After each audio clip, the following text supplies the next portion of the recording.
whatever the hell founder means. But anyway, episode 2. We're jumping in. Should be great.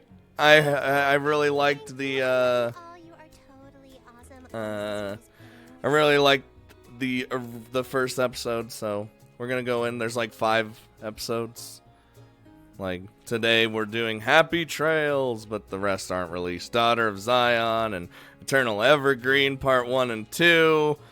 We did Cabin Fever, fucking buffering, and let me see if I can, oh no. It's doing that thing, isn't it? Oh, it. Alright. Wow. 6 months already, wow. Thank you, Cyberwolf. Now you're at Yoshiko levels.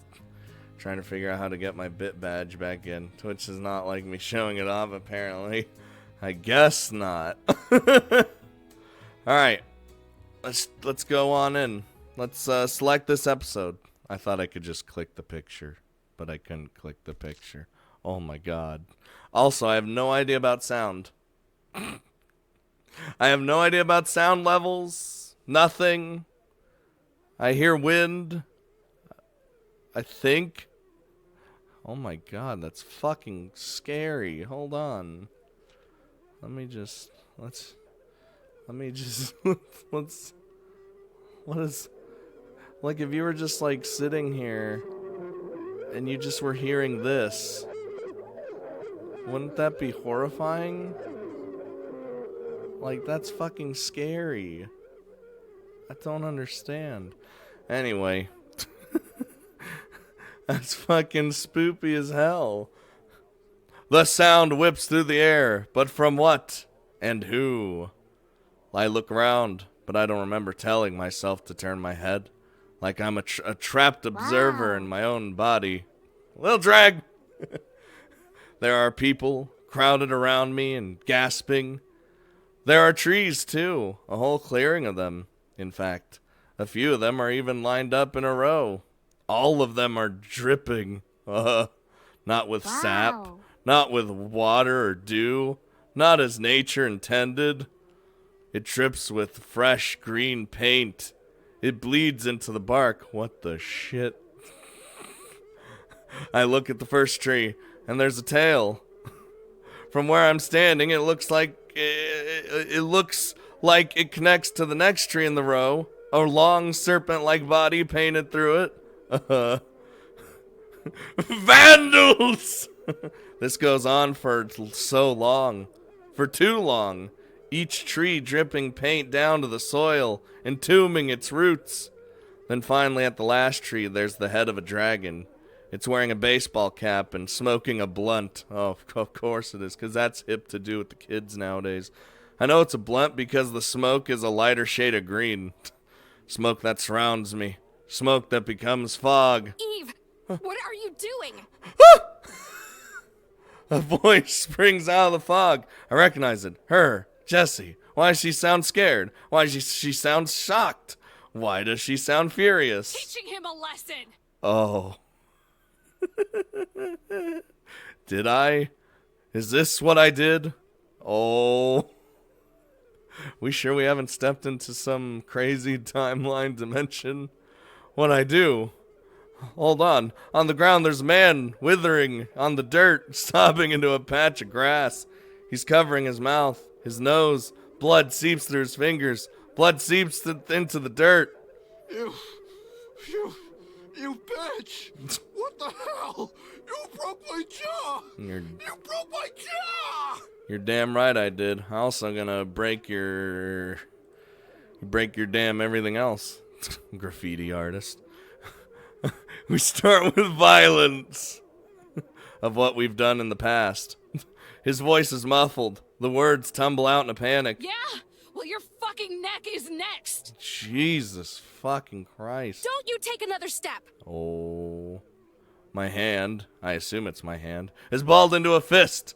Blood speckles the knuckles. I open it up and stare at my palm. This hand. Little drag. God! So, what was that? The crack? Oh, God. It hurts. This is assault, you whore. Oh, I'll press charges. Sue you and this entire park. Jesus. This is, so... We're seeing... What okay, so... Our main character here, Eve, she... what's the word? I assume this is the thing that happened to get her in Big Doo-Doo and is, you know, where she is now. Can't sue if you're dead.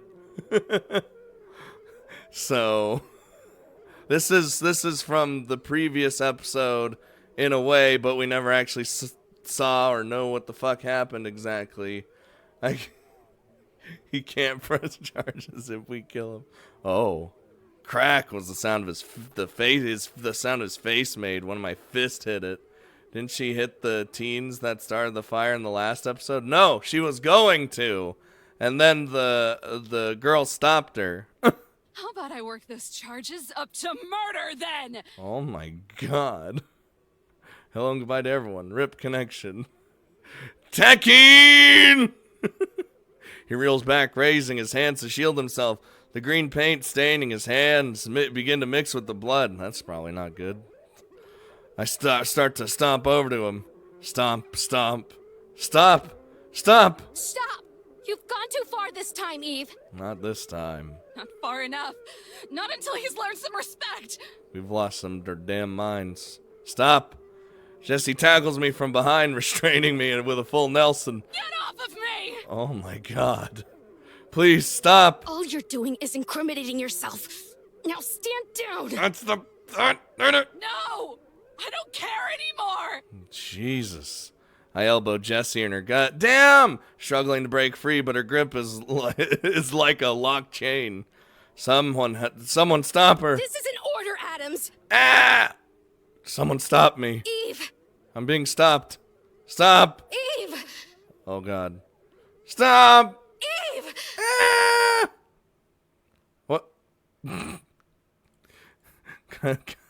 God damn it. I shoot up in bed. Sweat sticks to my pajamas. My pajamas. Breath trickles into my suffocated lungs as I gasp desperately for air. A pair of arms wrap around my chest like a constrictive rope. With a few grunts, I wiggle onto my side. My cheek rolls into a shallow pool of drool. Oh, I know that feeling. As I'm confronted with Yellowstone's murmuring face and buffalo print pajamas. Administration is gonna flip your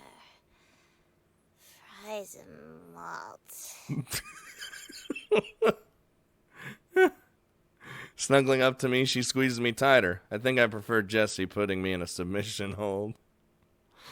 Hey, that's pretty cute. See, now we're back to cute. It's fine. I should put in a request for a door. Yellowstone gives me an unconscious grunt, then snores into the fabric of my shirt. Scratch that. I should put in a request for a door with a lock. Well, there's no point of a door if you don't have a lock. I fall back onto my pillow. The faded morning light glitters through the window, anchoring me to the present, where my worst mistakes are behind me. Just over my shoulder, but still behind me. The mini volcano protruding from Yellowstone's head puffs out light dots of smoke, matching the rhythm of her breath. It's all just going into the little hat. Wake up sleeping next to a lolly. Hey, there's only one lolly and it's Zion, alright? I follow the smoke until it dissipates into the padded ceiling. From there, I count the wooden beams that run across it. Starting a forest fire can be a felony. It has been punished by as much as 3.6 million US, and in other cases, 15 years in jail. Don't start forest fire, kids. Oh, fuck no. Don't do that. Don't do anything bad. There are some nightmares we relive every day. That's it. I'm switching to decaf before bed. Hold on, I'm going to make this a little bit smaller. Yeah, just so you can... Yeah, right there. Just so you can still see it, but fuck it. Ha! Well, that's an opening. Jesus. Does someone have Ibuki in Azure Lane? If so, then congrats. I do. Wait, no, I don't. I have Monarch.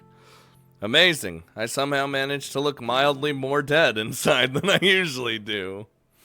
I poke at the resting crow's feet that have nested in the deep bags beneath my eyes. There's a brief lightning strike of panic, a moment where the blades of morality slap me across the face. But it subsides, and I swallow most of my emotions with a yawn. Close one. I'm just tired, but at least I'm not exhausted. Not today, and not even yesterday, in fact. I slip on my uniform and button my shirt, my badge is pinned to my chest, crooked and clinging to the wrinkled fabric. It might distinguish my authority as a ranger, but in the end, it's just a hunk of metal. What is even the point of this badge anymore? People generally get the message once they see the hat and khakis. Don't forget about the dishes, Yellowstone. Hey! I'm sad I can't see it cut. Look! If I had actually got options, we'd be able to fix this problem. But they rarely give me options. I'll hop right on it. And it makes me feel sad. Yellowstone, is my oatmeal ready yet? I hope it has raisins. I like those. See? That's the, there you go. All the raisins you want, cutie. Just need a sec. Yellowstone zips across the cabin, a stack of dishes teetering on her head as she bends to grab the trash and loose clothes. Hunched over the table, Yosemite flips a page in whatever tome she's reading today. Her fist glued to her chin, a castle of stacked mugs skirting next to her elbow. It's not your fault. It's because I'm not home. Zion, baby! The baby! Oh, I thought you said just, Zion, baby! Zion sits crisscross applesauce. Crisscross applesauce. I haven't said that in 1,700 years. Not quite like 40,000 years like Magnus. Stroking Pup's coarse fur, his bony frame curled up on his brand new doggy bed. We got him a bed. Pup stretches, his silent yawn shaping into a faint howl. Or coyote bed, I guess. So, I step out of the corner of the cabin right as Yellowstone comes charging on past the divider curtains. Our foreheads crack together. Ow! Skin and stone colliding. A rough edge of her volcano scrapes against my forehead. Ow! I stumble back. My hands jerk up to soothe the pain, but a leaning tower of dishes slides towards me. Uh-oh. Before they shatter before my very eyes, I push against them. Yellowstone's head jolts up to balance the plates. One sticks out like a Jenga piece. Otherwise, no damage. Whew! Whew! I breathe out a sigh of relief. That happens. Holy smokes! I'm so sorry. I was gearing up for laundry and I wasn't thinking and... It's fine. It happened so fast. Yellowstone. I grip her shoulders and cut off her babbling. It's okay. I'm only slightly irritated. Her skin is pale enough to make me think her soul has been sucked from her body. Nuh-uh, no way. I goofed. What if you got cut? Then Yosemite would yell at me and I'd need to scrub the blood off before it stains and oh no. Coffee. She has to worry about so much. She's literally the one that does all the chores. The fuck. Panic pumps the color back into her. Oh jeez. Not good. Not good. Coffee, I was never a big fan of coffee. I remember drinking it and being like, ugh, it's disgusting. She curls her hand into a fist and swats her volcano. The dishes wobble over. Stupid. No, stop. The dishes. And over. Why do I keep screwing things up? Little Dragon C, hooray. And over. This is not Hippy Skippy! Hippy Skippy. English. Now. What's Hippie Skippy? I forgot how cute the characters are. My wife. It's been like, what, 6 months, I think? Yeah, it's been a while. I forgot to make your coffee, Eve. Hippie Skippy. Thank you. Josie! Twitch Prime! 12 months! A year! I guess they decided to finally fix Josie's Twitch Prime. But thank you, Josie, for 12 months in a row. Everyone give Josie head pats. I got it back. God damn it. Thank you, Josie. Everyone deserves head pats today. This is almost too exhausting for me to deal with. I might even laugh if it didn't look like her heart was about to swan dive out of her chest. Is that it? Don't get so worked up. I can do it myself. I have to do it all by myself all the time anyway. Joseph Ferry! Really? You're not gonna give me a knuckle sandwich? Because I'd give me a knuckle sandwich. She raises her fist to clonk herself over the head again. Yosemite glances up, more interested in polishing off the page she's on more than anything around her. Hey, quit it. Because I'd give me a knuckle sandwich. She stuffs her nose back into her book. And don't forget about the laundry. Concerned Zion whips around to look at us for at least the 20th time this week. I find myself wondering how such a small girl can hold so much panic. Please don't hurt yourself. It makes me sad. Oh, it makes her sad. She doesn't hit herself, but everyone else everything else they said must have gotten drowned out. Yellowstone's eyes swim in their sockets, landing on random corners of the room like something's about to leap out and eat her. You holding up okay? No making Zion sad. She's adorable. My birthday's in 4 days. Happy almost birthday. Her eyes flutter, then focus on me. She grins and shoots me a thumbs up. Proof enough for me that she never hopped off her usual non-stop sugar rush. Yep, just dandy. That's just a little sore from when you shoved me out of bed. See? And the English voice acting means that Josie can, in fact, actually go and lurk and still understand what the hell's going on just from talking. God damn it. Yeah, look at the green eyes. The art's really nice. Oh my god. Fucking... So, Windows 10 has this dumbass thing where it fucking keeps notifying you, hey, you got an email. You got an email. Hey. Did you know you got an email? And I fucking hate it. I get it. I have emails. I understand. You don't have to notify me every 5 fucking seconds. I slop past her, pushing out one last yawn as I start for the kitchen. Stay out of my bed. I'm not the cuddling type. She really isn't. Aw, but your bed is so soft and cozy. Just like you, Dollface. Dollface? I'm not sure which one I feel first. My eye twitching or my cheeks burning. It's all made worse by Yosemite snickering behind the safety of her book. The coward. Can it, before I pour coffee in your head. I know it's a setting, I'm too lazy to actually go in and look and see what it is. What's the matter? Big bad ranger gaining a little weight? Does she not have abs of steel? Well, hold on. No, but she has fists of them. The scariest thing about that threat is how stale it's gotten. Wow. Look, alright. I huff towards the sink and ignore her, choosing to fill up the percolator instead. It's not my fault Yellowstone uses a stick of butter in all her cooking.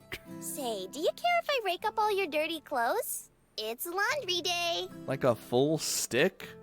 Jesus Christ. No, the buffering's back. Little Drag, go home! Laundry? What a novel concept.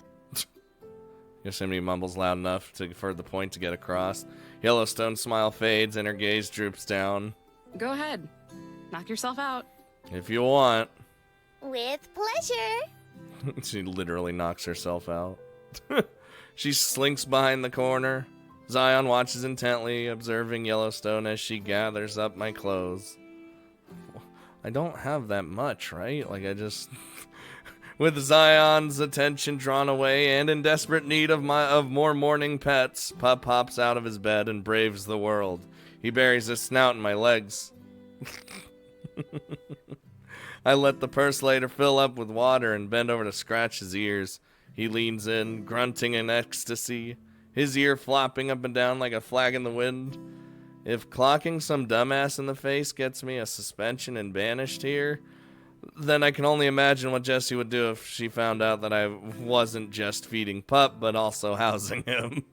Well, she'll never know. I assure you. Thank you. I love you all. You are totally awesome. Well, Almost as good as pudding. Rez! I haven't seen Rez in a long time. I think he's on the moon somewhere. But that's 16 months. I heard I could get meth here. How you doing, Rez? I crank on the stove and pour in the coffee grounds. I gaze out the window, waiting for the coffee to boil. Across the road and past the field, I spot the butt end of a motorhome big enough for me to know someone is compensating for something. Even when muffled by a wall of trees, their argument carries across the clearing. Oh my god, you can actually hear it. Just barely. And I'm on campus right now. What? Campus? Christ, Shannon, I'm doing what I can. What is this Rez you talk of? A man? Every time I asked, you insisted, Steven, that there was a hookup. Every time. Today's other idiot. A woman. I didn't drive 2,000 miles just so you can nag me. God, you're just like your mother. Damn, just like your mother. Definitely married. It's always my mother with you, isn't it? Well, if I have to shower in one of those germ shacks, you won't have to worry about her ever again. Or me. Damn. God damn it. Those germ shacks are publicly funded miracles, DOI willing. Ungrateful ass. You damn germ shacks. I was once your right-hand man, Magnus the Red. Just listen to them, Pup. Arr. His ears perk up and his head tilts. I think he's listening to me instead. He looks at me instead. They'd rather sleep in a tin can than a tent. How do you mess up camping that bad? I'd rather stay in a hotel. I still fucking hate camping, by the way. That's never gonna change. Pup paws at my leg. A desperate plea for pets? Absolutely. But I have a desperate need for validation, so I think this is a reasonable trade-off. Idiots. The hookup is at the campground. How much longer do you think it'll be until they decide to dump the septic tank? Oh. I think a better question is how much longer you're going to use your nihilism as a security blanket. Alright, now hold on. Does this VN have cats? We haven't seen cats yet. Ninja cat, I'm leaving! Until they're all dead.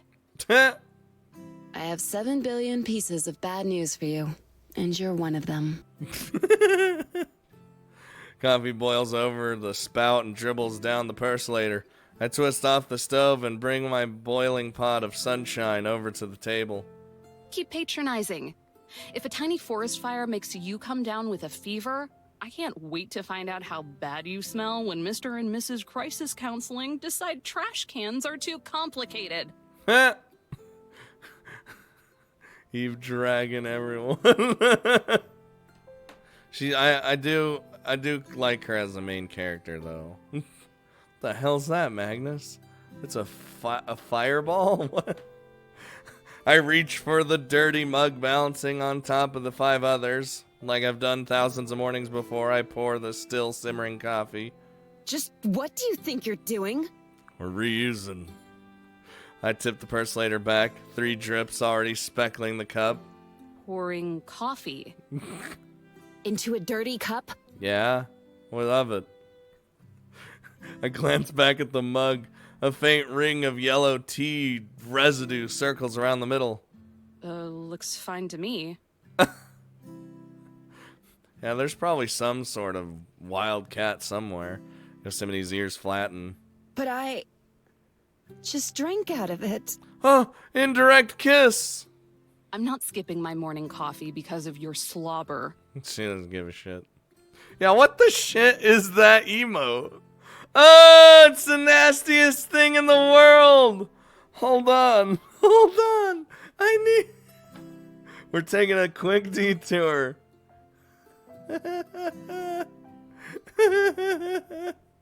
I need this in my life. Save it, you fuck! God damn it. Okay, there it is. Okay, here we go. Save. Go to my pictures. Just fucking save it. Fucking save it in pictures. Alright? And then you're gonna go over here. I'm a wild cat. I'm not domesticated. Alright, and then you go over here and you add image. Wait, why is the image 2? Anyway, and then you go over here. Wow. Hold on. Hold on. I need this in my life right now. What is this thing? What is this thing? He's staying. He gets to stay. All right? You just sit your little booty like down here somewhere. You get to stay for the night.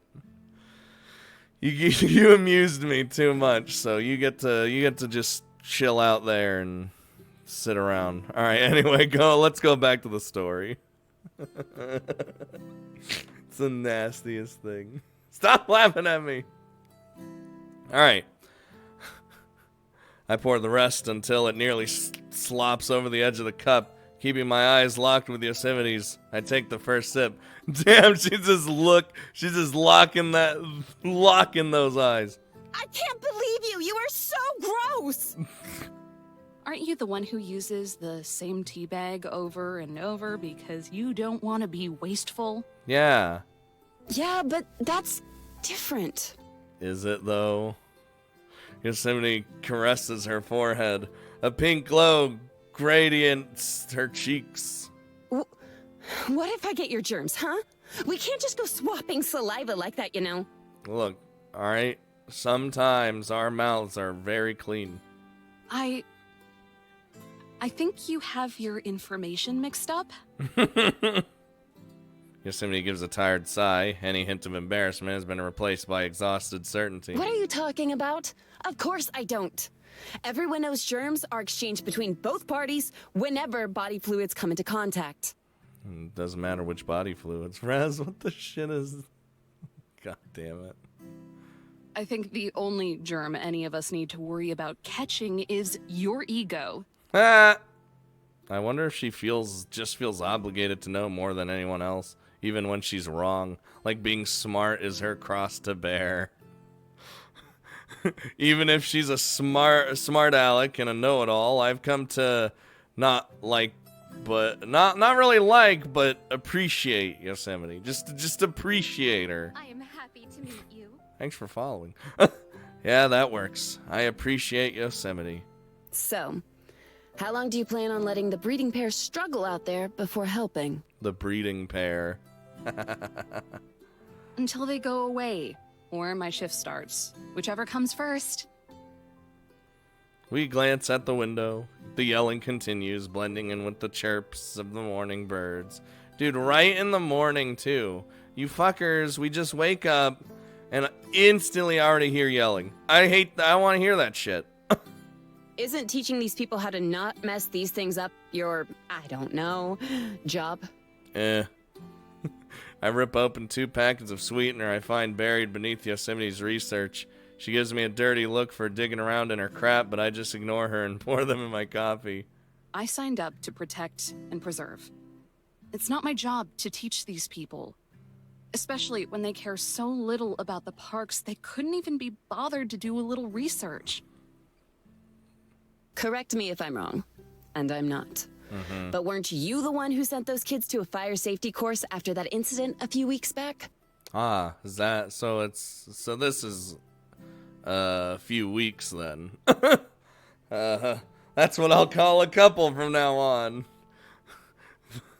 Fuck the job. I had to take a test to get my job. But I'm not the one teaching that course, am I? It's true. So you're just going to let them keep making mistakes? And they'll learn eventually. Don't make it sound so innocent. It's ignorance, plain and simple. You can't teach people to appreciate the things they have. They either already do or they learn it on their own. If they can't, that person is just defective. We got any defective people around these parts? And take a wild guess at which one most people are. How come you're defending them anyway? What happened to your lectures about the dangers of humanity? Dangers. But he wasn't the one teaching them. Yep. I wiggle my fingers like a ghostly specter, then throw back a couple gulps of coffee. They were never lectures on the dangers of humanity. They were lectures on complacency, real ignorance, particularly in relation to people in power, like rangers. Hey. You say you're sick of cleaning up people's messes. Then teach them how to avoid making them to begin with. Or do you not want to protect and preserve? Ain't my job. I mean, the last part is, but... Listen, humanity's shitty. It's true. I'll be back when I get home. Hurry back, little drag, we'll miss you! A smirk creeps from the corner of her mouth, smug and irritating, but her eyes are narrowed, stern and genuine. God, I hate it when she has a point. No one should be allowed to be as smarmy as you know that? Yet here I am. Pat and protect. Yeah, but can you disappear? You're just upset because I'm onto something. What you're on is a tangent. I go on those sometimes. Oh, what? I swipe away the book resting beneath her arms, mostly because I know that if I don't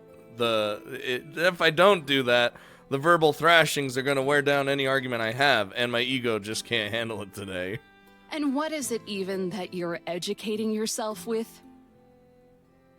I read the title of the sleek paperback cover, dog ears bending from the corners and sides from multiple read-throughs. It feels like the pages might fall out if I give it a good enough shake. The Human Mind, God and Architect by Dr. Angela Merrick. Man, trying to figure out the human mind? Sounds like some new age trash to me. Throws it away. Give that back! It's valuable research. She wrenches it from my hand before I even get a chance to comply, then cradles it close to her chest. I raise a very doubtful eyebrow. Dr. Merrick was a road paver who time just hasn't caught up with yet. Road paver. If my eyebrows had muscles, they would be getting an intense workout. She argued that the human consciousness, or rather, the collective consciousness of mankind, was powerful enough to create... Jesus, we're getting into some crazy shit. So, I would let Yosemite step on me. Just thought I'd throw that out there. Rez! God damn it. She says this like it's common knowledge, and I mean, maybe it is. To crazy people. Create what? Anything! Things, places, maybe even entire worlds. What? All without ever even knowing it. All that energy needs to go somewhere, right? What? Uh-huh. And what evidence is all this based off? Her own eyewitness accounts and analysis. Even though she was blind. Whoa! Oh, honey. What? You got suckered. Damn! I did not. So hard. Super hard. Shut up. Sure, you've already said more than enough. It all sounds like, Hogwash? Yeah, that. see, she's got it. I like she just pokes her head in. Yellowstone, be quiet.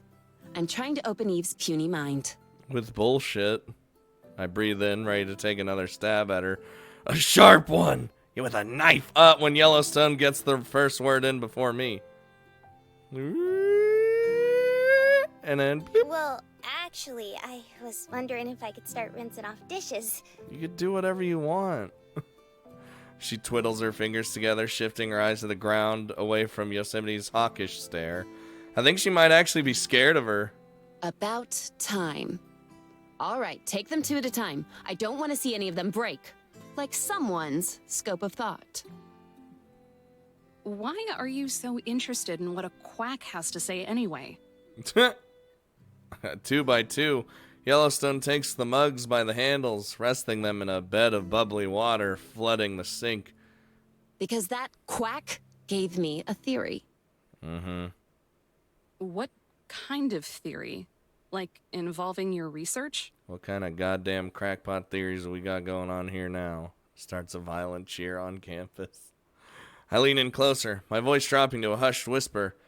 Even though there's no secret to be kept. Even though I really couldn't care much less than I do already, and that's not much at all.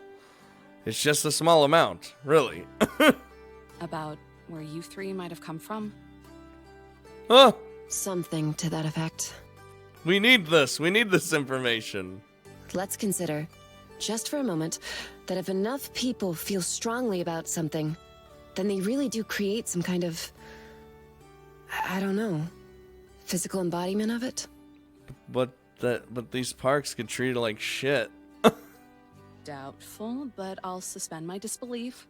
Like you just will something out of existence from sheer collective energy mind power.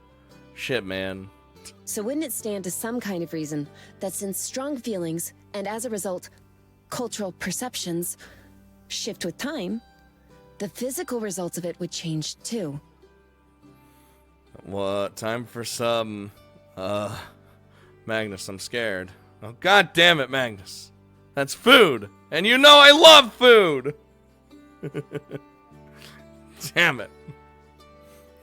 We're God. Case closed. What are you getting at? Her face is flushed again. Oh my god. It's just the tip. That's enough. Any more than that's just Any- so much. Just the tip. God. The child. 6.16 doll hairs.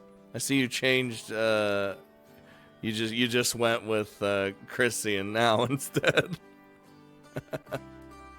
Thank you, the child.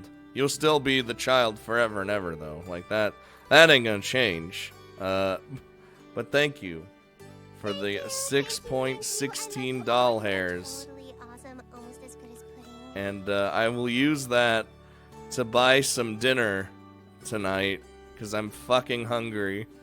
Because of Magnus!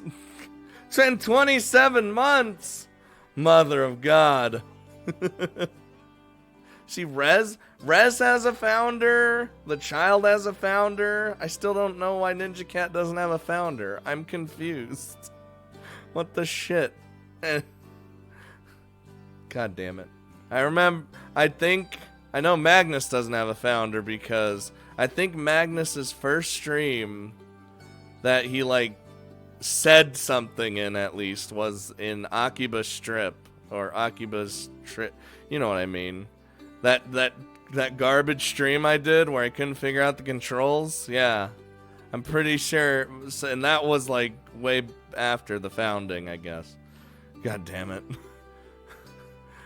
Thanks the child. Anyway, for over 2 years of bullshit. Anyway, her face is flushed again. I wonder if this is her first time saying all this out loud. Does she hear how ridiculous this all sounds? My first stream was Divinity 2. See, I remember that, Rez. I think that I don't remember timelines.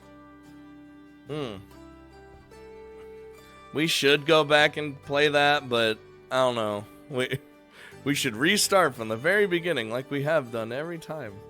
Why is the first at the beginning of my name? Because you're a founder, apparently. Oh, you are totally awesome. Almost as good as pudding. And then Chappie's here. 5 months. You're almost at Yoshiko face. Hello, Chappie. Wow. How you doing? You feeling even better today? I got enough badges. I don't care to have more. Because you have, like, the fucking 200 bajillion bits badge. You crazy person. Max's big bust is amazing. Thanks for following. Anyway. What if those physical results are us? I mean, how else can we explain? We have literally physical embodiments of national parks. Like, I feel like we can take a few crackpot theories and, you know what I mean? My spine tingles. The realization that these girls are something different re-emerging for the first time in days. I'm practically with them all the time now, so I've gotten used to it. But the idea that they're not flesh and blood like me, but flesh, blood, stone, feathers, and volcanic rock too. It makes this truce we have seem utterly ridiculous. I'm playing house with 3 fairies, sprites, ghosts. God damn it. Founder, and the stream keeps lagging. I think it's probably lagging because, well, I'm not lagging, I don't think. Yeah, I'm not lagging this time. It's probably just internet, and I've, increased the quality of the streams, so, but they don't give me options. It's all a goddamn mess because they hate me. Wish I could sub. Feels bad, man. Oh, well, here's some bits. God damn it. Apologies, ma'am. I wasn't aware it was against protocol to house fairy tale creatures in our posts. But don't they damn near look like real girls, though? So, what? You think Zion here is gonna go through park puberty in a couple of years? Maybe sprout up by 2 feet? Park puberty. She's like, hello, I'm here. I'm floating because I can fucking fly. I mean, she's not being bitchy, so it's all right with the world. Oh, just you wait, it gets worse. Zion blinks, glances back and forth, then points to herself as if to confirm, yes, we are, in fact, talking about the same Zion. Yosemite scoots back in her chair, her eyes wide and distant, like I just plucked at a nerve. When her ears flatten, I can tell the conversation has hit its wall. Puberty would be more forgiving. Park puberty. Yellowstone comes back around for the last mug. Done with your coffee? It's cool if you aren't, but if you are, then can I nab it? I mean, as long as I'm not rushing you to choke it down, but if it's cool beans, then... Cool beans. Go ahead. It's cold now, but you can drink whatever's left in the cup. She just, pours it in her head. Alright, we don't need this anymore. Oh god, also what the fuck is this game? It's interesting. Yellowstone bounces nervously. The kind of shaking I get when I go a day without coffee. It's like her personality has been flipped on its head. She still has boundless energy, but now it's all neurotic and all buzzed up. I hand the cup of coffee, I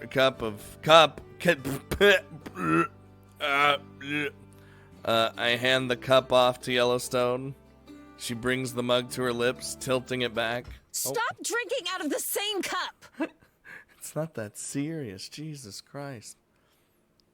What was the answer? Someone say my answer, that the founder is probably a thing that you get from being here for one of the first streams or something. I don't remember. I literally don't. Oh my god, Yosemite dives across the table. She slams down in front of me, Her hand stops just short of the mug. Yellowstone jumps, stirred by the crack of Yosemite flopping on the table. The mug falls and shatters. God damn it. Pup's ears raised to attention. There's a quick sliver of silence as we stare at the broken pieces of ceramic. Go get the dustpan, Yellowstone. Hold on. What was all that about? Static crackles over the radio. The familiar chirp of Jesse's voice is bright enough for me to want to draw the curtains on it. I guess she's not... Up and at 'em, Ranger. The forest doesn't sleep, and neither do we. She drones on, but all our attention has turned to Yellowstone, her eyes drawn down. Puffs of smoke blot out the air above her, rising from her head like a stack of exhaust. Founders given to the first 25 paid subs. Oh, that's okay.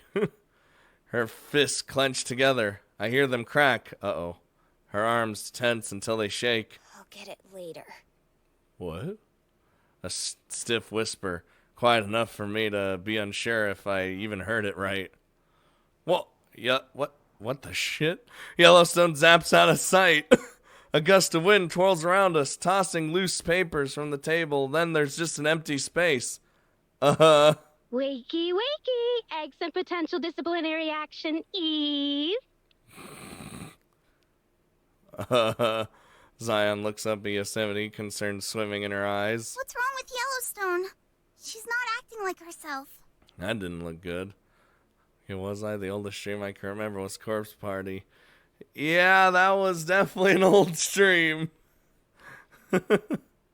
She's fine. Don't be pulled in by the theatrics. She's just being a brat. Sounds like you were the one being a brat.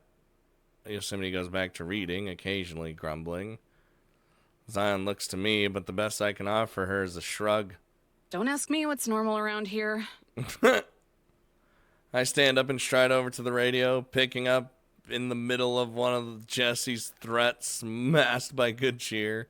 This pretty light-up pen on my desk is ready to write you up if you don't answer by the count of 5.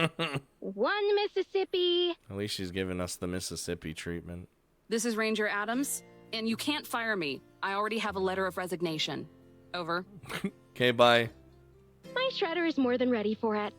Well, as Yellowstone, I think kinda is done with with Yosemite shit. I don't have a clue how to check sub numbers. Yeah, I don't know either. What do you want, Jesse? I'm trying to enjoy the peace before throwing myself at the mercy of the general public. I just thought you might want to hear from your favorite supervisor. Oh, she's giving the puffy cheeks. Funny, you had the same thought yesterday, and the day before that.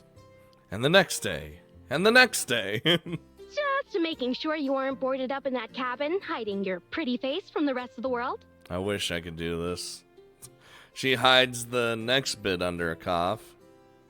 And to let you know you're on trash duty today. Fuck! Like hell! Fuck! I'm on patrol this week, not sweeping up cigarette butts. Don't be such a diva. You're just taking the trash out of bins that are already filled up. Hardly community service. Sounds bullshit to me. What happened to the usual guy? Simmons or something? The usual guy. Dead mother-in-law, he says. 5th one this year by my count. What? Tragic. What a lying sack of shit. We both sigh. Hers sounds like wind coming through the speaker. Every trash can in the meadows, I'm guessing. There has to be an easier way to do this. Don't the Grand Teton guys have a sensor in all their cans? Something that pops up on their tablets when everything's full. Is that a thing? I hear it rains manna in Grand Teton too. But that doesn't stop our year-round fire season down here, and that eats up most of the budget. Yeah, the Danganronpa was pretty good. Sorry, sweetie, but you'll have to do this the old-fashioned way. Elbow grease and all. I hate grease on my elbows. It's not elbow grease I'm gonna be covered in once I'm finished. It's gonna be something nastier. Hello, Penguin. How are you doing? But you will be filled with pride in a job well done. Just remember to lather and rinse with cold water. Cold water? Wouldn't you want hot water? Whatever. I release the comm button, making sure my groan doesn't travel through the radio waves and give her another reason to scold me. But her voice drops to pitiable sympathy, almost as if she could hear me anyway.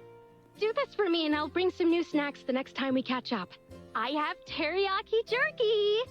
Your favorite! Oh, hold on there. Her voice glides along in a melody, like bribery is a surefire way to my heart. I mean, yeah, it is, but she can be less obvious about it. Make it 2 bags, and it's a 10-4. You've got yourself a deal, Ranger. Have fun! Over and out. Damn, that's 2 bags of jerky? That's like $100. Yep. I set the mic aside, not bothering to put it back on its hook. With a sigh, I grab my travel mug and pour the rest of the coffee from the percolator. Well, girls, duty calls. Like that parody Call of Duty game? Cleanup duty, from what I heard. Yeah. If you find a way to spin this to prove another point, I'm quitting. Oh no, I'll leave it as is. Just finding some worldly irony in it is all. I know just the place where you can shove your worldly irony. Says it. Yeah, put on the hat. I snatch my hat off the rack and open the door into the bright morning, letting some of the chill in. Dude, it's been fucking freezing over here. Zion caws out as I step onto the porch. But what about Yellowstone? We can't just ignore her. Yeah, we can't let that slide. She looks to me, then Yosemite, anxious for words of comfort. Good point. Eve, if you see Yellowstone, make sure to remind her to do laundry. Are you fucking serious? She's literally not like your slave or something. God damn. I oofed. I grunt as I struggle to lift what must be the 100th bag of garbage from its bear-proof receptacle. My arms lost all feeling roughly 50 bags ago. It's like 90 where I live. Jesus. It's like... This is the first day in a while where I woke up and I was fucking cold. Because I never use, I don't use a blanket anymore, really. I'll hold on to my blanket, but I won't actually put it on my body when I'm sleeping because it gets too damn hot.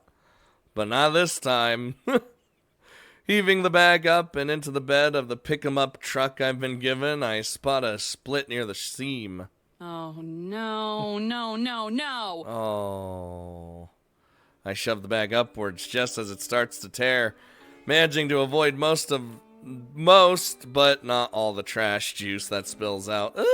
Some of it splashes onto my gloves, staining them in a repugnant puce color. God knows what's in it. Cigarette butts, energy drinks, whatever other chemicals people feel the need to imbibe themselves with. At least with coffee, you know exactly how you're poisoning yourself. That trash bag is trash quality. Once the bag crosses the threshold into the bed of the truck, though, it reaches the fabled not my problem zone. I'm sure Simmons will eventually be tasked with throwing it all out.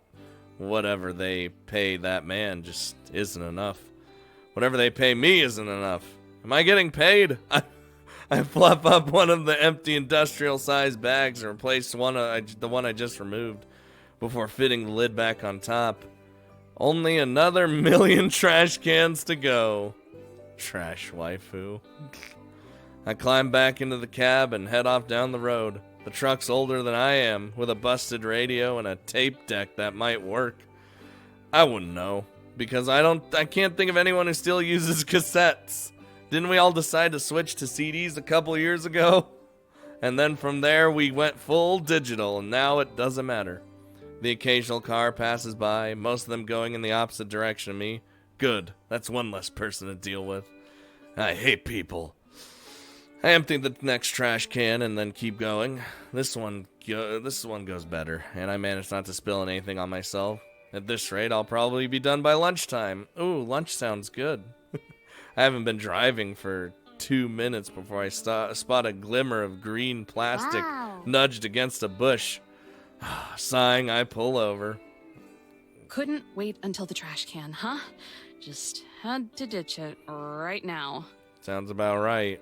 Wait, people still know what a CD is? What? People don't even know what cassettes are. What is this world?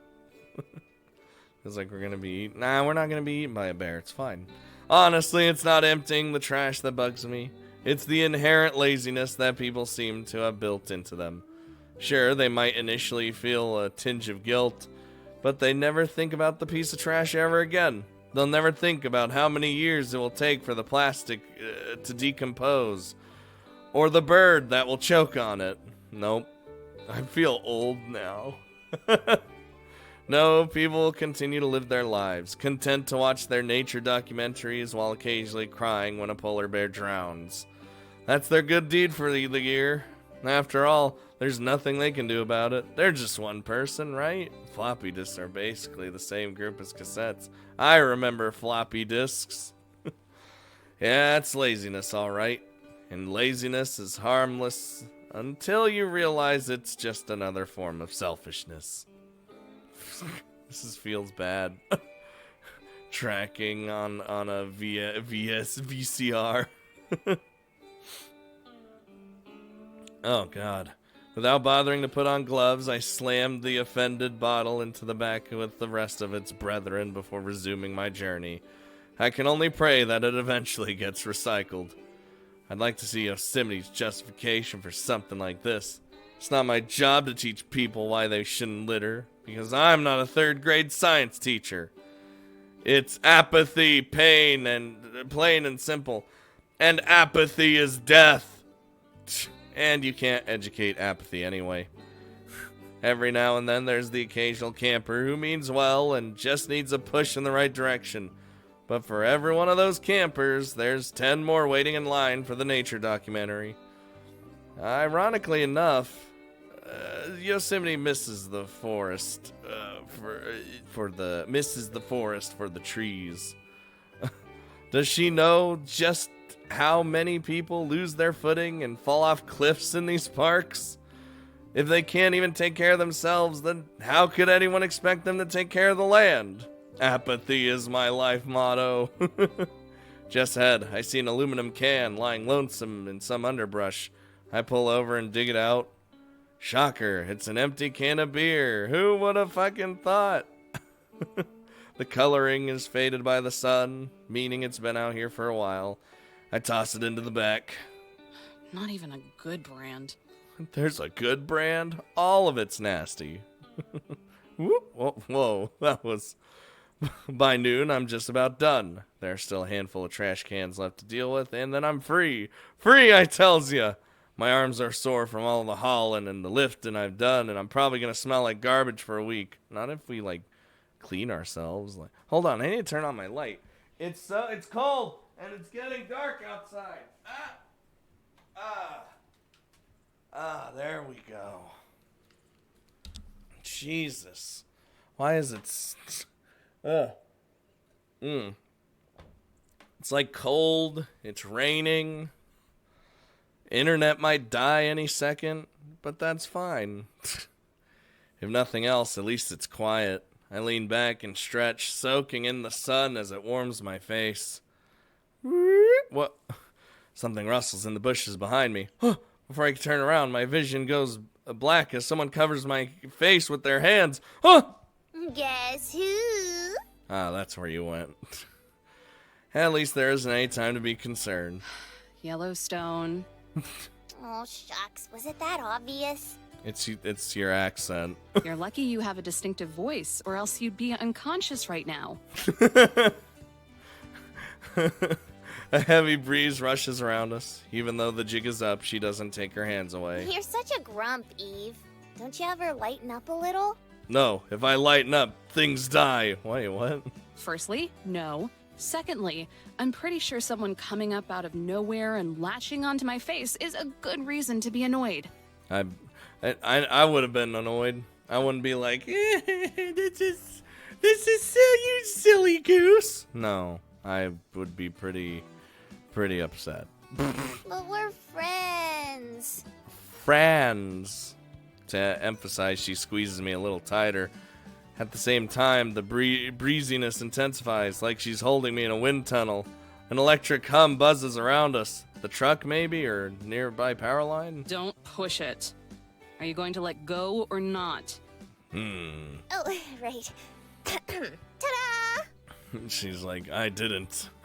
She finally lifts her hands and I turn around to face her. Seriously, though, don't do that again. I meant it when I said that if I hadn't heard it was you, I would have knocked you out. Wouldn't be the first time. That would have been pretty funny. Just wham! Right in her face. And beside that, I stop short, staring past Yellowstone's unrepentant-looking face, only to realize something. I have no idea where we are. The truck's gone. The familiar trees and bushes have been replaced by different trees and bushes. beside that, where the hell are we? We're home. Oh my god. She stretches her arms as wide as she can, presenting the grand view of wherever she dragged me to. I glare at her, waiting for her to just come out and say it. Well, I guess it's only home for me. Oh, did she take us to Yellowstone? Oh, that's the place that I've actually been to. She clears her throat and steps back. Again, she sprawls out her arms like a soaring eagle and presents me with the view, like she's waiting for me to clap. Welcome back to Yellowstone National Park, the prettiest place on the planet. Mm-hmm. Well, instead of clapping, I cross my arms and gaze around. This must be where she took me the night we first met. Now that I'm not being dangled over a ledge in certain death, I get a bit more time to appreciate the view. That did happen. She does have the power to do this. God. I'm wet, and I'm not in the good way. I had to take the dogs out in the dark, and it's raining, and it's cold. Oh, that fucking sucks. Oh my god. We're standing near the base of a tall mountain that I recognize from years worth of pictures and postcards. Mount Washburn. Vast forests cover huge swaths of land. Lodgepole pines are by far the most common tree. Not only do they grow from the earth, but a defiant few sprout out from rocks themselves. Vast velvety green grass blankets the lesser hills and slopes nearby. You're right about it being pretty, at least. Ain't it? The whole park is swell, but this trail is the bee's knees. Bee's knees. She puts her hands on her hips and surveys the land like a proud mom. Maybe that isn't inaccurate. If Yosemite's little fire fever is anything to go by, I guess Yellowstone has a similar connection to her park, too. When I was out earlier, I kept thinking about how I wanted to swing by and visit for a bit. And not too long, of course, because I know Yosemite won't ever pipe down if I don't finish her laundry, but...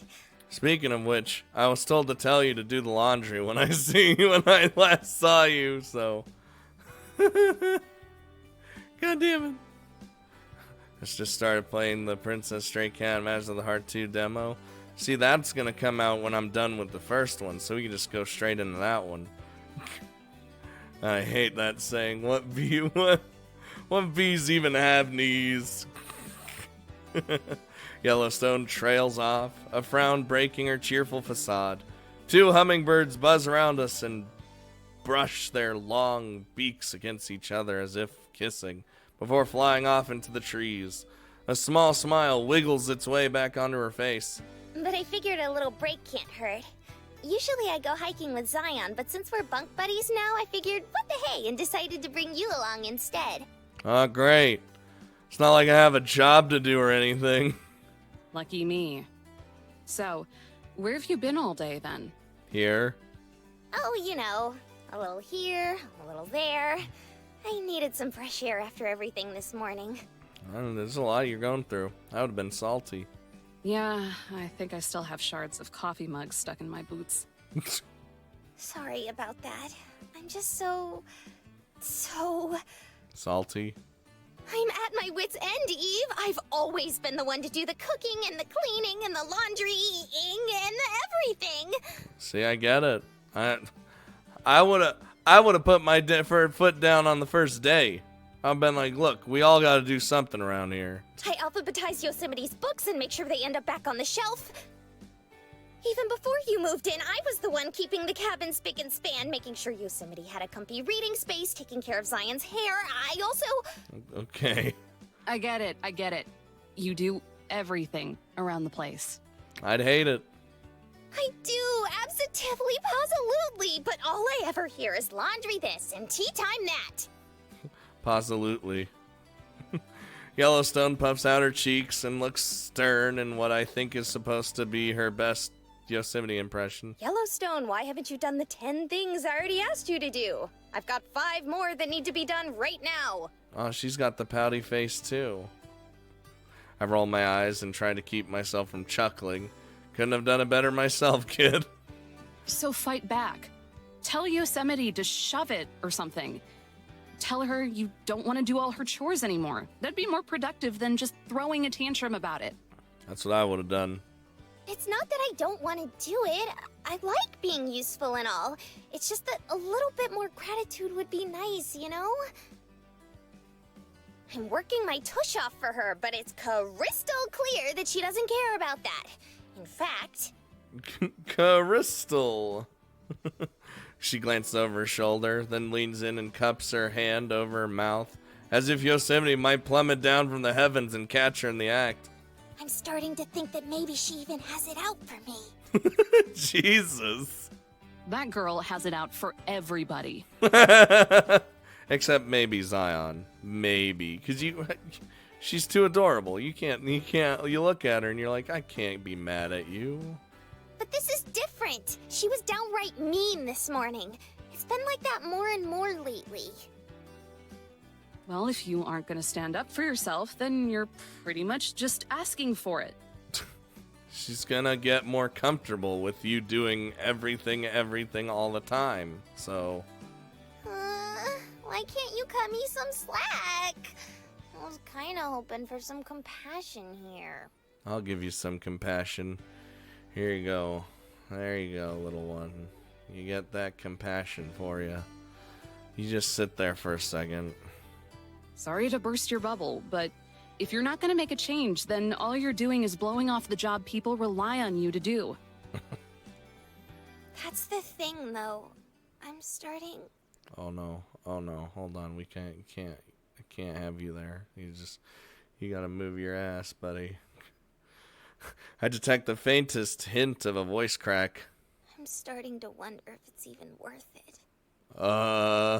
Yosemite is a real pretty place, and I love living with the other gals. I'll always have Yellowstone the park, but taking care of the cabin makes Yellowstone the me really happy. A place to belong, you know? But if no one at that place appreciates you, then it makes you wonder if you really do belong there. I get that. Smoke or steam, I'm not sure which, rises from the crater in her head.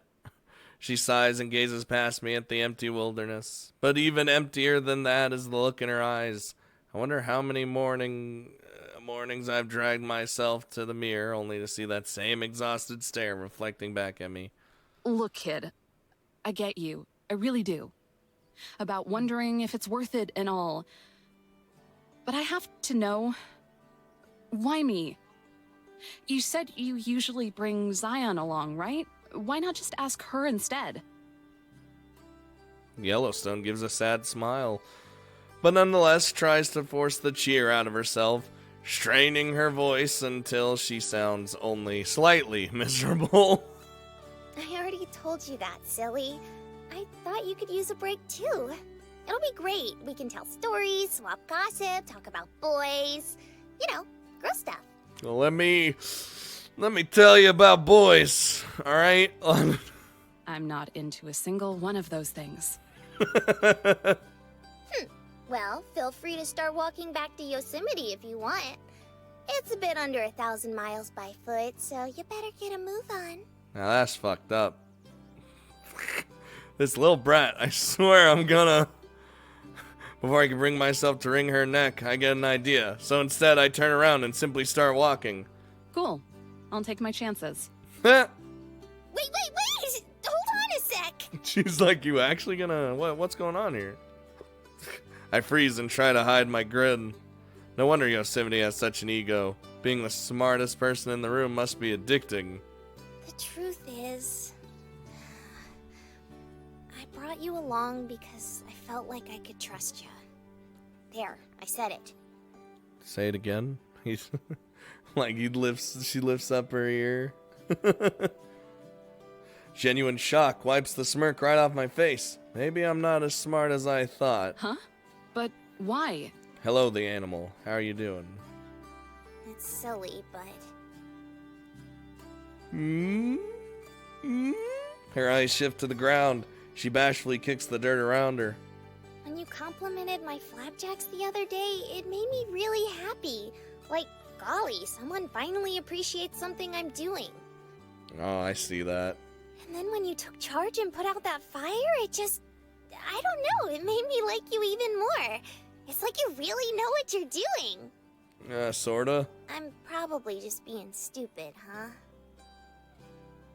Neither of us say anything. In fact, I'm more tempted to keep it that way and have her take me back. But there's something about this sad volcano girl that I just can't turn away. How many times over the years have I been at my breaking point? Just one little step from going off the deep end. How many times have I been blown off and told to suck it up when all I wanted to do was vent? And where has that gotten me? Finally, I give a long, defeated sigh. Yellowstone better thank her lucky stars that her pancakes are good. Tell you what, kid. You promise, and I mean promise, to take me home in time to finish up with the rest of the trash in the park. And I'll hike around with you for a few hours. Oh, this is our own little adventure. Happy trails. Yellowstone perks up, and for the first time, I notice how her volcano cuts through the air when she makes sudden movements. You mean it? Cross your heart and hope to die? I don't want to die. She flings herself at me, stopping just shy of our noses touching. I can feel the heat emanating from her head in waves. Stick 1,000 needles in your eye? Yes. Now, get out of my face before I plug your volcano with a rock. This could literally just be an animated series. I would love that. She skips forward, backpack bouncing cheerily on her shoulders. Even if she hadn't spent 10 minutes talking my ear off about it, it would be easy to see just how much she's been looking forward to this. Oh, you won't regret this, Evo. Me and you are gonna have a blast. We're gonna hike and do more hiking, and then after we take it easy for a bit, we can hike even more. Oh my god. Not so fast, Mountaineer. I yank on her backpack and reel her in. What about that thing on your head? We'll have a lot of explaining to do if someone sees you. We could just like put our hat on her. No sweat. What? With a flourish, she slides her backpack off and rifles through it and for just a second, then stands back up triumphant. Ta-da! It's a soft hat. She stretches it taut over her volcano, covering it perfectly. Now it just looks like she has a really big head. I guess that's an improvement. What if, like, smoke just kind of bloop bloop out of her head, and then you just like, whoa, she's got smoke coming out of her head. Groovy! Now let's beat feet! Beat feet. I don't know what she says 90% of the time. I can only assume she means let's go, so I motion my hand forward and let her lead. She skips ahead and starts on the trail, humming to herself and twirling to the music in her head.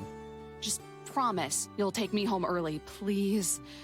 I'm about overdue for an earful from Jessie, and I don't want to risk it now. Oh, it's coming. You're such a worrywart, Dollface. Just hang back and smell the roses for a bit. I'm New Yorker. Or Joyzy. Same thing. As she skips further ahead on the trail, I see her hand itch below her backpack, almost hidden. Maybe it's my imagination, but for a brief second, it looks like her fingers are crossed. This'll be a walk in the park. Oh, Lord. See, I've been to Yellowstone before. So, I remember the geysers and the hiking and everything. It was fun. It was more, I would say it was more interesting to like look at everything than doing the actual hiking because I fucking hate hiking. But, did you catch that, Magnus? Walk in the park, get it? Because we're in Yellowstone National Park? God damn it. Watch out for the buffalo. The pace Yellowstone sets is excruciatingly slow. Sometimes it feels like we're not moving at all.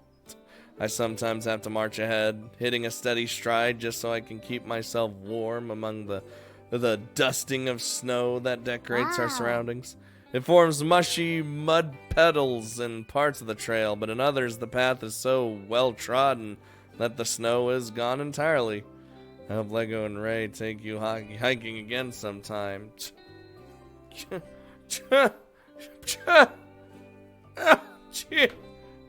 Oh God. What the hell? Why do my eyes bleed?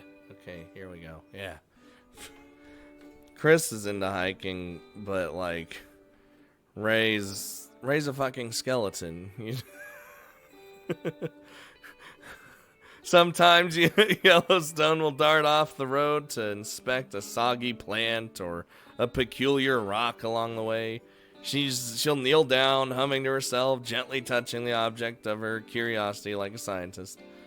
During these moments, I force myself to stop and admire the flora and fauna with her. Cold be damned. It's been a hot minute or two since I've been within spitting distance of Yellowstone. May as well enjoy some of it, regardless of the circumstances. Say Eve?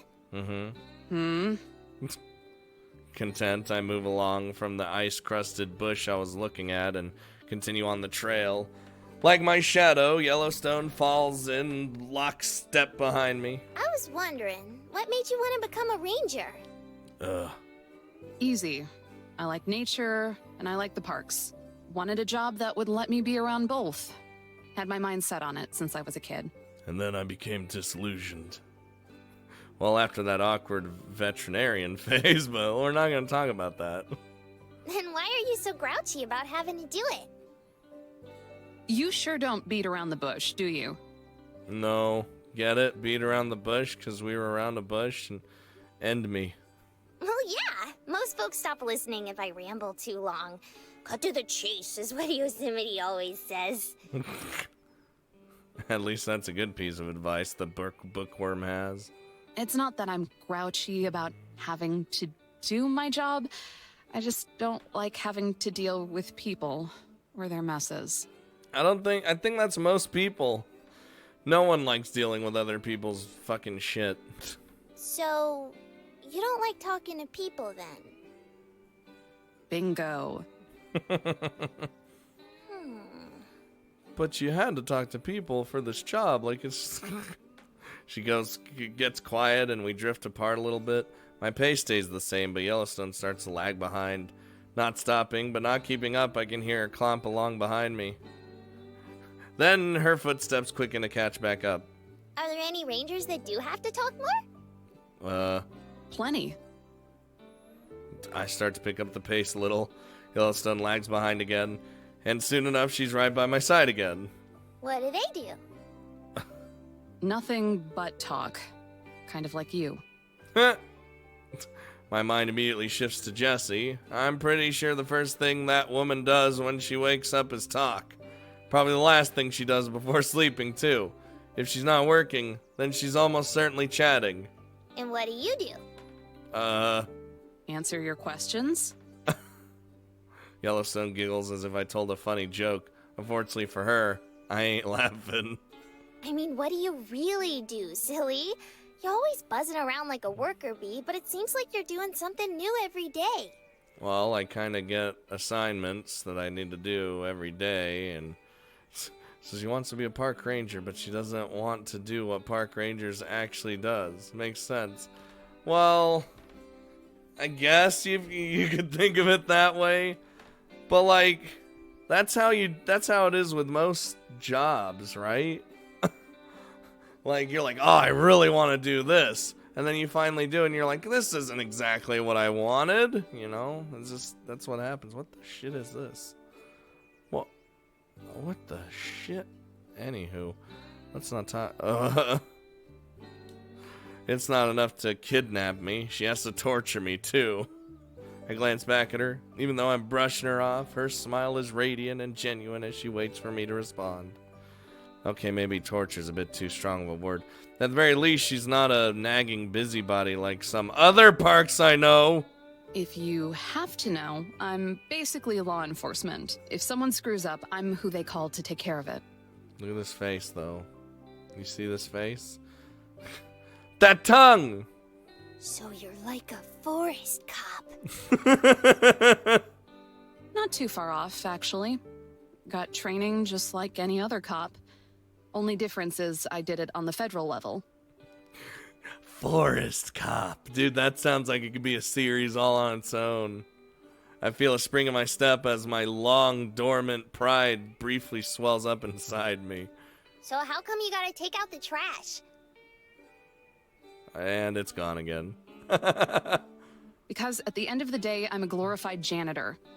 Also, it's the park service. No one just does one thing. It's like Walmart. When you're hired there, you're basically hired to do everything, no matter what pay you get. But the other rangers do different things? Sure. Some of us are tour guides that show visitors around the park. Other folks go do outreach programs at school. That kind of thing. You don't do any of that, though. Says who? I've given more than my fair share of lectures to bored middle schoolers, thanks. I remember those days. The little gremlins usually pile into Yosemite on field trips. It was exciting the first couple times. I thought I might have a chance to really connect with those kids. But after a while, it became more and more obvious that none of them had an interest in the outdoor. Just video games and internet celebrities. I don't mean to... I play my fair share of video games, so... And all those YouTubers that everyone loves. I'm a bit famous around here. Yeah. No, I'm not. Like Scooter. No! Fuck you, Magnus! Ended up working out, since I lost my interest in them too. Though at this point, I don't think they want me talking to anybody. Well, not after the incident. Aw, that's not true. You're doing just swell talking to me. I've been able to record for 2 months because of my sickness. Poor Ninja Cat. But you said you're getting better. You'll be able to record here soon. You must be pretty desperate for conversation if you think so. Believe me, I am. She's honest. She says it with a cheerful, wholly unironic grin. Still, she quiets down and we carry on our trek. When I'm not being distracted with chatter, it's easy to enjoy the experience. Just like Yosemite, the park isn't too crowded, with the snow and cold keeping away all but the most deranged. Determined sightseers. Deranged sightseers. The visitation rate will spike next month once it starts getting warmer. But for now, there aren't too many people around to ruin it. We do get passed by the occasional backpacker or hiker, usually going in the Oh, hiccups. Other direction. Without fail, Yellowstone greets them with a chirpy hi or a wave. I do my best to avoid eye contact and ignore them. Were you flexing to a visual novel character? No. Ah, if I don't hear the classic and view Magnus is once a week, I don't feel alive. Well, a light breeze carries some old snow with it, enough to make me shiver and wrap my arms around myself. It's only gonna get colder the higher we go. Rather than strike up another conversation, instead Yellowstone starts to whistle. She cycles through a number of folk songs, as well as several melodies I don't recognize. I still don't know how to whistle. I mean, I know how to do it, I just can't whistle. That's probably the more appropriate term. Eventually, she settles on, I've been working on the railroad, repeating its distinctive refrain over and over until I'm sure that even the birds will start singing it for days. After we've been walking for 30 minutes or so, I notice a familiar sight up ahead, near the edge of the trail. I veer off in its direction, with Yellowstone watching curiously. What'd you find? I kneel down and pick up the item in question, holding it so she can see my prize. It's a paper wrapper from a $1 menu cheeseburger. Oh, I could go for some $1 menu cheeseburgers. Someone must have been carrying this one around for a while since we're pretty deep in the park. Garbage. Left behind by walking garbage. Flexing about your YouTuber and Twitch career, saying how good you are to a visual novel character. See, but that was a joke. I think I'm garbage. Just like that $1 menu cheeseburger wrapper. I mean, an FU Magnus for the 1 bit. Only if you do 1 bit. No, FU Magnus. Fuck you, Magnus would have to be like a high bit thing because I'm usually like, thank you, fuck you, Magnus.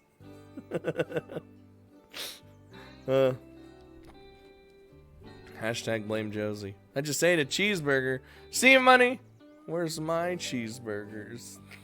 I'll throw it away at the next trash can. I'm glad I kept my gloves on before Yellowstone abducted me. Hey, I don't have gloves on. Wait a minute. Wait, I can't see my other hand, so you never know. They let me ignore the congealed cheese that hangs loose from the trash. Oh, yeah. That's the best part, the wrapper cheese. Oh, no. You're not a $1 menu cheeseburger, Scooter. I think he wants you to give him more bits. No, I want... the FU Magnus would be a deterrent, in fact. Gross. You're the bee's knees for cleaning up the place, though. I don't. Thanks. I don't like to be the janitor. Her never-ending use of outdated slang is something I've gotten used to tuning out. At least I know what bee's knees means. Chappie doesn't. None of us do. Not too much later, I spot an abandoned park map fluttering uselessly in the breeze. When I snatch it out of the air, it's speckled with mud. The date on the attached receipt is from several days ago. I crumple it into a ball and carried it alongside the burger wrapper. More trash? This is my life. Of course. It's all over the place if you look for it. No, just the tip is its own thing. And then there's you Monster Frisbee, but we don't talk about you Monster Frisbee. And after spotting the first piece, I can't help but look for it. With every step we take, my eyes scan the trail for more litter. Before long, my hands are both full. When we finally reach a trash can where I can offload everything, I sigh with relief. I'm gonna need to take the longest shower of my life once I'm home. Yeah, see, I don't have gloves on my other hand too. This is bullshit. Man, I hate doing the trash work. The cans at the gas pumps suck. They always tear. Bees don't have fucking knees. Oh, hey, we could go up there. With a whoop and a cheer, Yellowstone dashes over to a low wood railing that turns this spot into a small observational point. Take a gander at that, Eve. Wow. Ain't it grand? This is the worst Twitch bit emote until date. Wait. Magnus, why'd you give 1,000 bits? Wait, is that Terminator? Let me see. View image. Wait. Oh, shit. I just fucked the Steam chat. Now I can't see it. Damn it. I literally hit view image on my popped out chat and it like switched to a new page and I was like, damn it. Well, for some reason we have Terminator bits. I don't understand. Oh no, Skynet. Which, by the way, this computer is in fact called Skynet 2 Electric Boogaloo. Just want to throw that out there. Just wanted you guys to know that that very, very important detail that really doesn't matter, or it may matter if it decides to one day take over the world, and then you will end up being scared by Skynet 2 Electric Boogaloo. Oh, you get covered in the juices. You also notice you covered in trash. Well, anywho, look at this. It is. Oh, I can't help but be impressed by the sprawling forest that dominates the horizon. No matter which direction I turn, the view could be a postcard. You know, we can go anywhere in the park whenever you want. Just say the word. Fuck you, Magnus! Anywhere? Well, she can teleport. Yep, top of the mountain, bottom of the mountain, the entrance, the exit, even in the middle of nowhere. Could you enter into the geyser and then we can be burnt alive? That's because it's me. It's the same for Zion and Yosemite, too. The girls, I mean. Mm-hmm. But only around the park? That's right. That tongue. A worrying thought crosses my mind. And you can take us back home, right? You aren't just trying to pull a fast one on me, are you? I mean, she took you back home before. Of course. That's how we got back last time. Yeah, you stupid. She didn't talk. Hold on. Of course. Hold on. That's how. Yeah, oh God. I think you missed a line there, but that's okay. Last time, are you telling me that I was dangling off a cliff in Yellowstone National Park? There we go. I'm much more aggressive sounding just because I yell. Ah, come on. You didn't die. That doesn't make me feel any better. It was the same thing when Jesse didn't talk in the radio the first time. Yellowstone giggles. I'm glad she finds my near-death experience entertaining. Maybe she can finish the job next time. I'll let you in on a little secret. Oh, she's got the tongue still. Oh, goody. You know that painting back in the cabin? The gorgeous one with the view from the top of Mount Washburn? Yeah. They're all gorgeous, but sure. Well, that's like home base. As long as it's in the cabin, I can go right back there. Wait, what? Although, if you moved the painting, I'd have to go there instead. So the paintings keep them grounded to a certain place, and they can teleport there. They can go to their respective parks as well as wherever the painting is. What is this magical painting bullshit? Sounds like there's a lot of arbitrary rules. Right? It makes my head spin. But it's like Yosemite always says, linear thinking won't. Won't? Get you anywhere. I know. She's given me the lecture. Okay. Sounds like her, all right. She always yaks about the same thing over and over. She does it because she thinks it'll make her sound smart. Now, let's keep going. And apparently it does make her sound smart. The view's gorgeous, no denying that. If I could, I'd stay here for a week, exploring and poking around, but I have to get home. I'd never hear the end of it if Jessie, from Jessie, if she found found me shirking my duties. Roger that. Roger Dodger, let's go. We start back up the trail. The next stretch of trail is devoid of litter, fortunately. It must be in close proximity to the bin. My moment of relief is short-lived, though.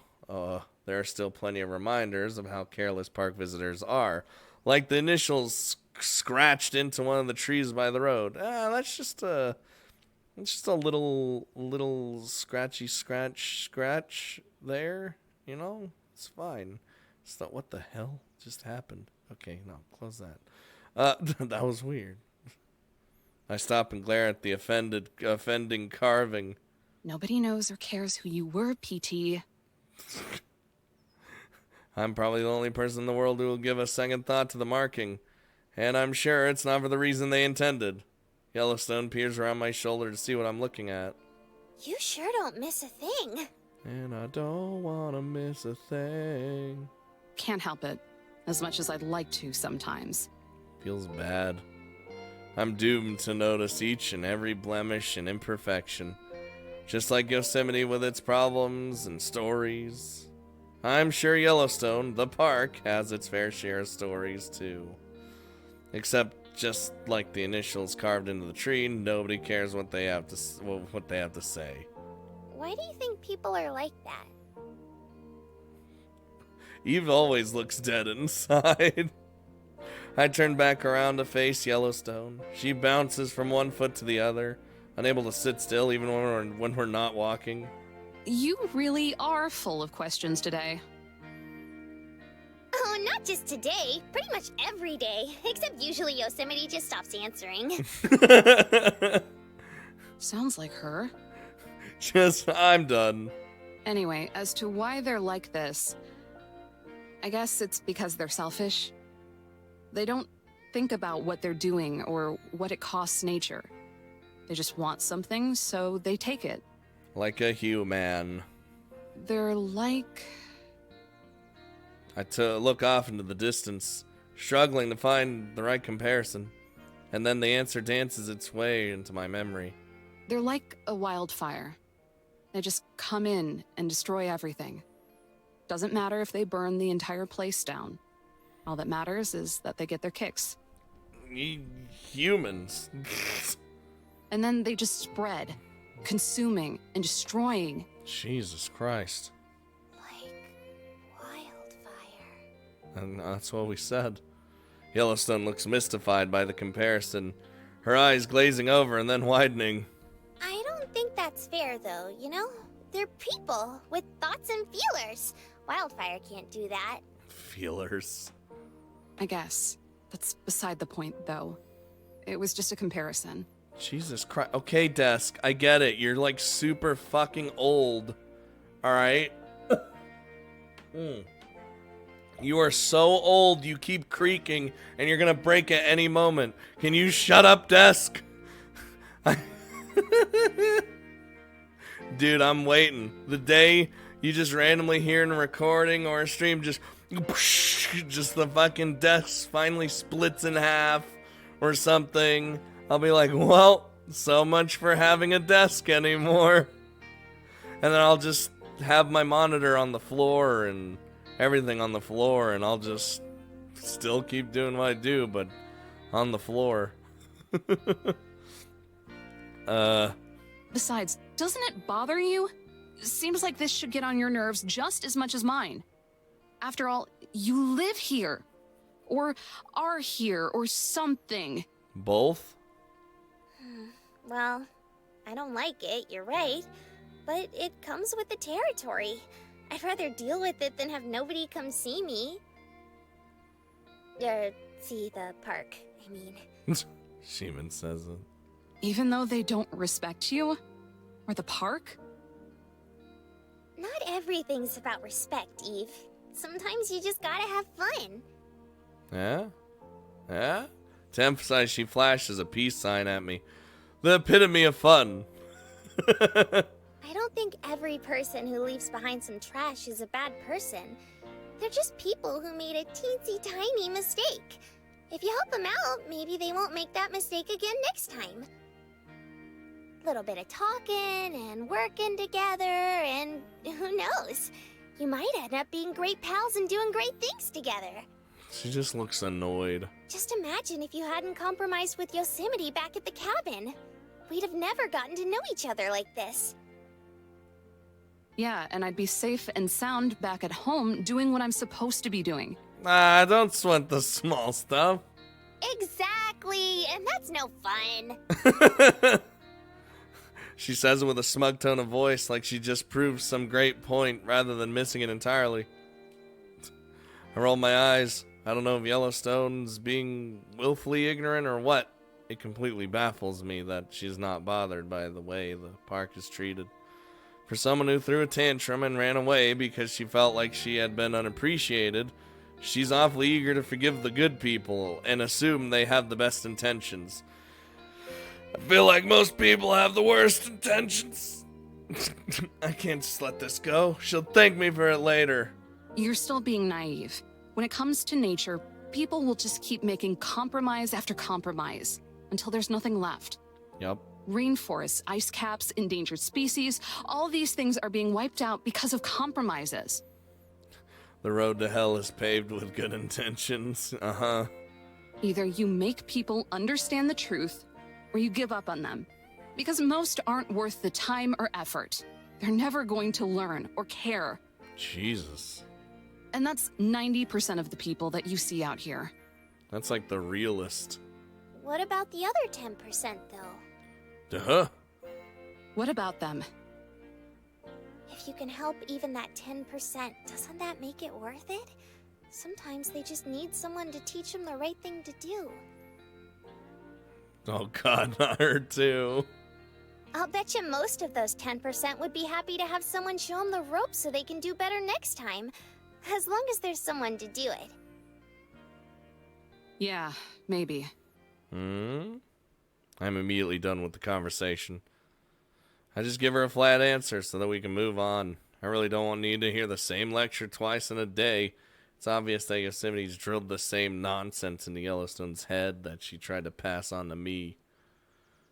But maybe. Instead, I try to focus on the hike again, push the distractions out of my head, keep my attention focused on the top of Mount Washburn instead of the imperfections that we pass by. The other 10% can burn in a forest fire. Jesus Christ. But come on, the 10% needs the good people. It doesn't work very well, but I refrain from mentioning it or picking up more. If Yellowstone doesn't care, then I'll let it be someone else's problem. Someone else's story. But at least we got the wrapper with the cheese on it. We're going to eat some of that cheese later. God, no. Between the garbage, the vandalism, and now the lecture, pretty much any enjoyment I was getting out of this trip has evaporated. It seems like every day of my life I'm doomed to hear the same meandering criticisms about how it's my fault that idiots are idiots. To her credit, Yellowstone stays quiet for a while, which is odd. But I'm sure it's just a temporary reprieve. I'm proven right when we round another bend in the path. Up ahead, a group of hikers are heading towards us. They've all got huge backpacks and gear. Looks like they're backcountry hikers. Probably doing some dispersed camping. As they get closer, they wave at us, and all say hello. I manage a stiff nod, but keep walking. Yellowstone, on the other hand, it's her fault she's so invested. Hi there, everyone. How y'all doing today? Howdy, y'all. Us as a human species can't seem to make sacrifice in order to better the world or ourselves. It is totally distracted. Well, hey there. We're doing just great. Yep, how about you? How you doing there, youngin'? Oh, man, I can't wait to bust out this accent, guys, when me, Ray, and Christopher go off and do our stupid-ass Red Dead Redemption 2 roleplay session. I can't wait. It's gonna be real dumb, but I'm gonna like it. Eating some leftover pizza. Oh! Oh! I love pizza. Just came down the mountain. Had a drink and a snack. Oh, you two are in for a treat once you get up there. I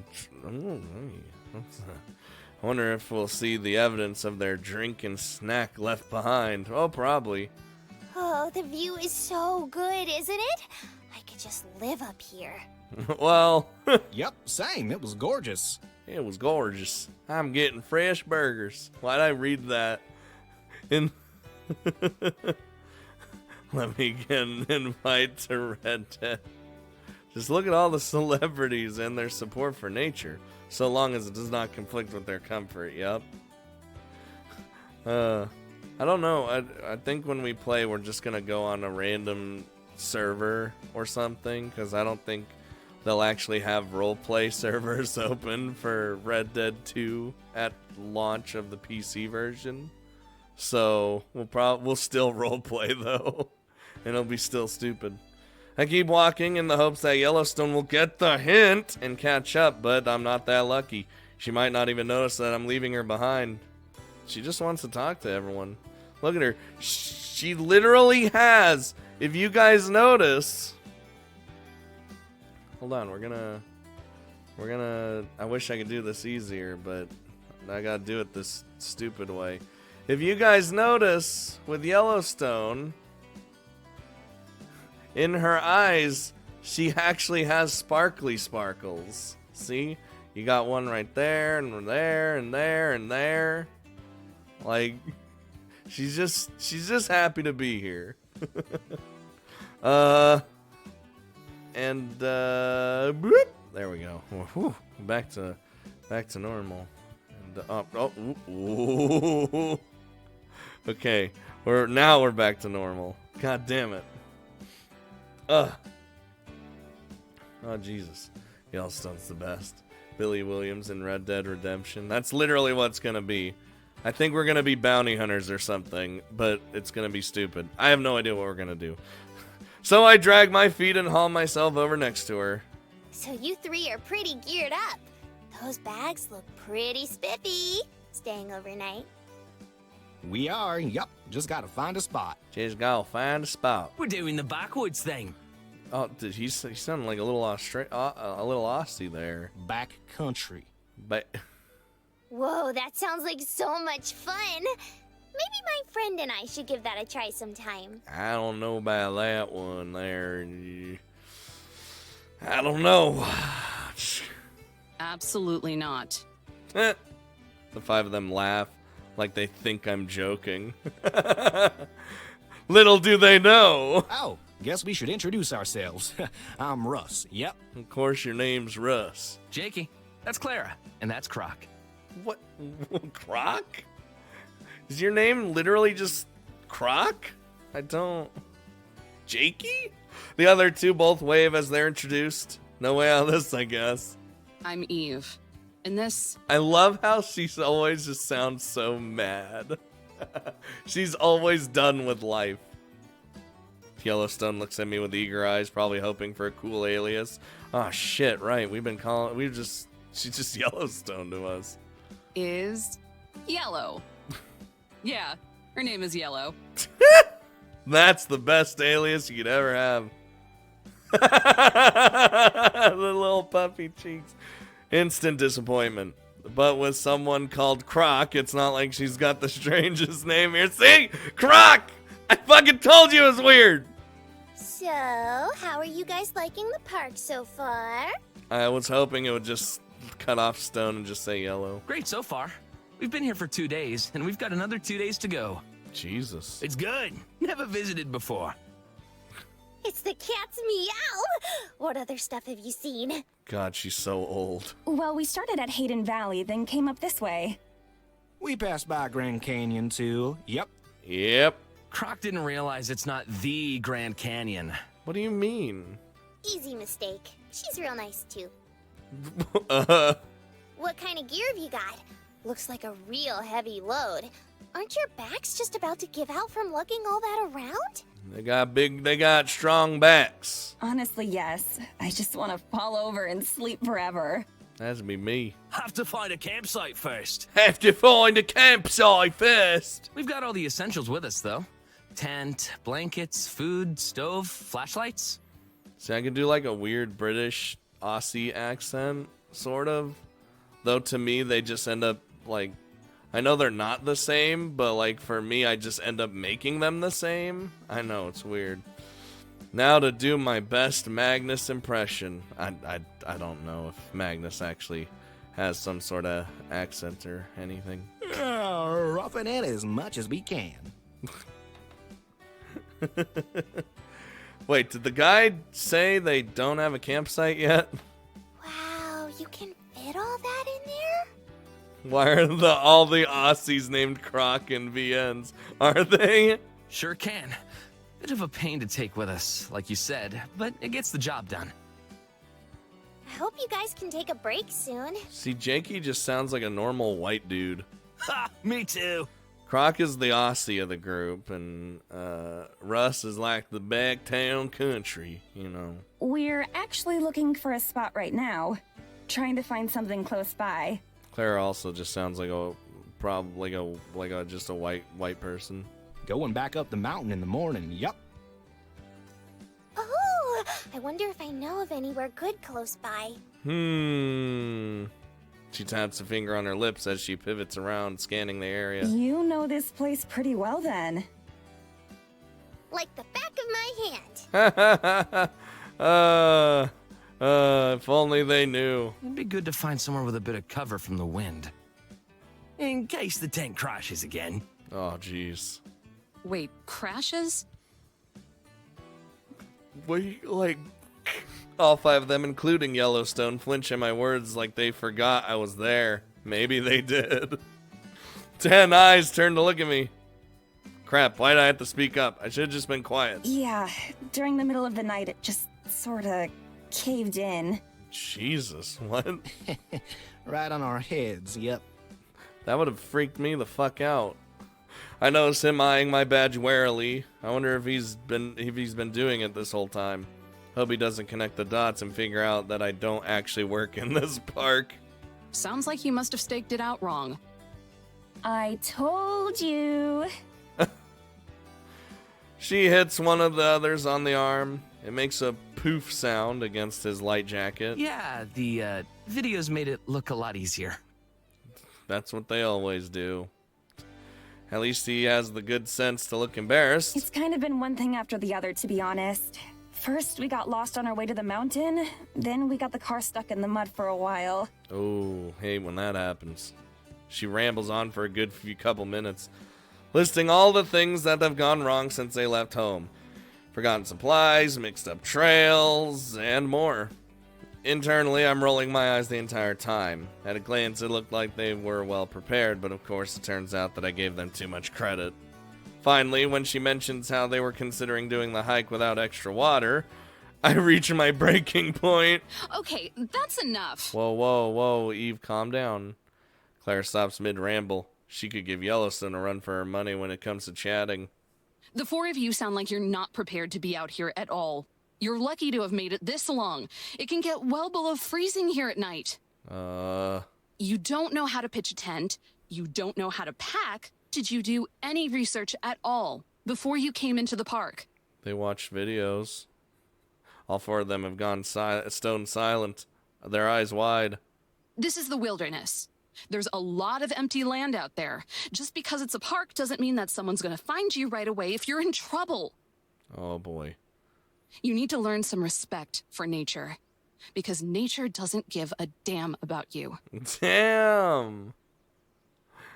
They're all still cowed into silence. Even Yellowstone looks a little embarrassed, yep. Damn, nature don't give a damn about you. Nature be scary. I might have been a little harsh, but that's better than going too easy on him. You can get below freezing, says the girl in a button-up shirt. One of the hikers finally nods. We understand. Sorry. Damn. Maybe we should just cut the trip a bit short. Well, let's teach these losers how it is to be, do what we should be doing. The look of dejection spreads from one to another like a plague. Jakey starts to sag under the weight of his backpack like it's got a whole lot heavier. Because it sounds like these guys actually want to, like, be out here and do this and have fun. Like, come on. Hey now, that's quitter talk. Yeah! Yellowstone leaps in between the group and me, trying to salvage the situation. Eve's a bit of a grouch, but she's just trying to say that you should be more careful next time. You don't have to give up and go home. You just gotta do better. Well, she kind of made it sound like we're going to die a horrible death out here. Well, you won't die, maybe. And then they get mauled by a bear. Not if we can help it. Right, Eve? Yeah, we're gonna teach him the ropes. What? You folks said you're still looking for a spot to hit the hay, right? What if we help out a little and give you a couple pointers? Would you really? I mean, that'd be great, but it's a lot to ask. Eve just looks just like, I don't want to fucking do this. Absolutely. Hey, Yellow, I don't... We're doing this because you gave me the name Yellow. My protests fall on deaf ears. I've already been volunteered. Can you help us with our campfire, too? Yellowstone looks at me expectantly. I sigh again. I've been doing that a lot since we got here.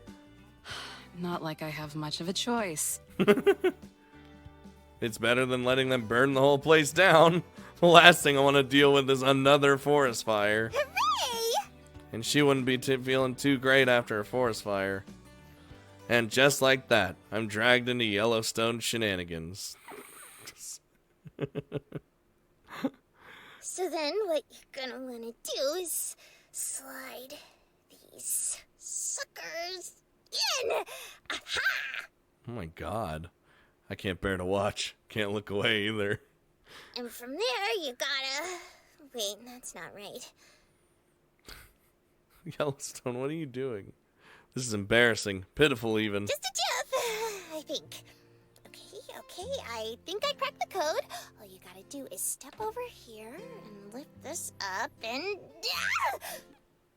She cracked the code. What? Oh my god.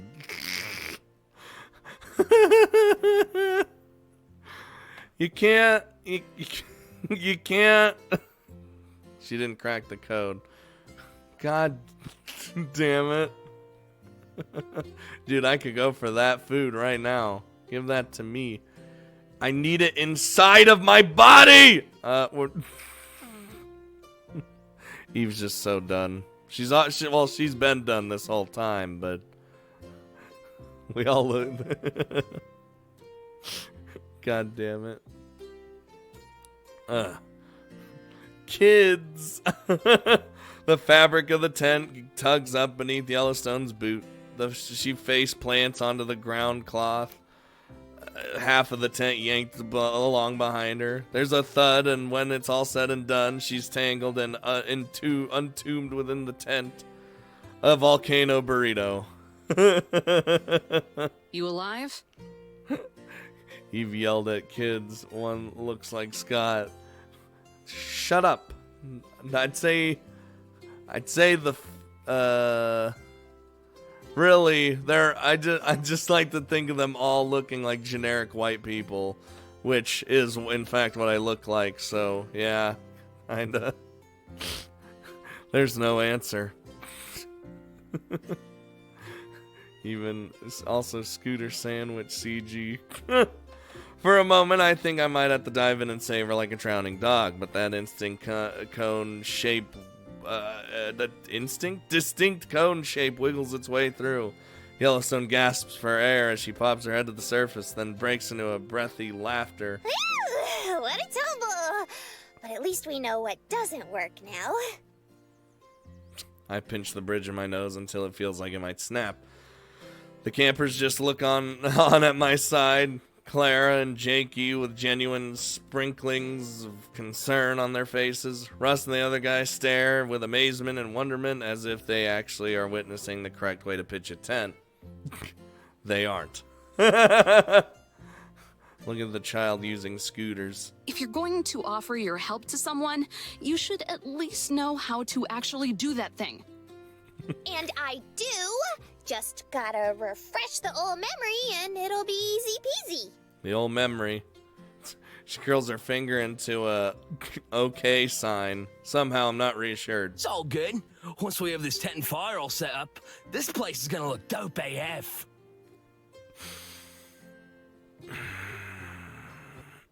He just said dope AF.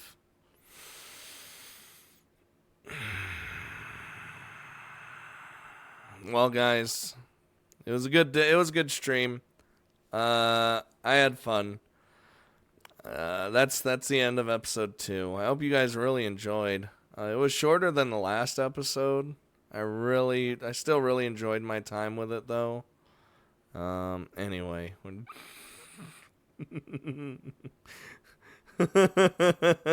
God fucking damn it.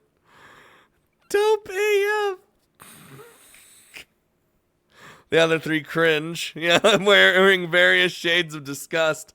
Something I imagine I'd be doing if I had any idea what it meant.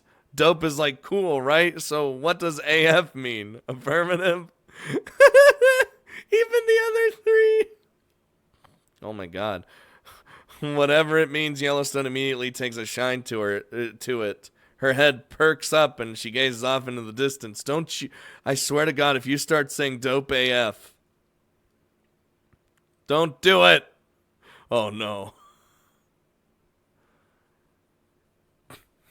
We know what it means.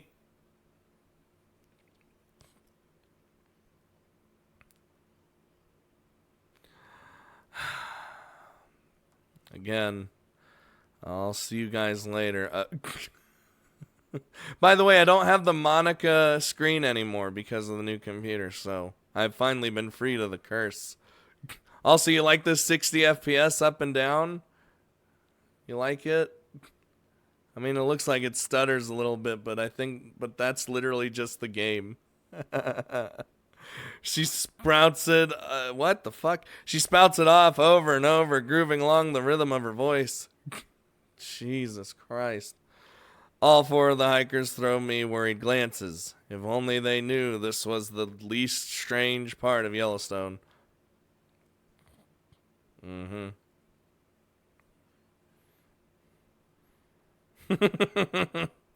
Damn you, Scooter. Just Monica. No, she's gone. This must be how she picks up on all that slang she throws around. No wonder it's all over the place.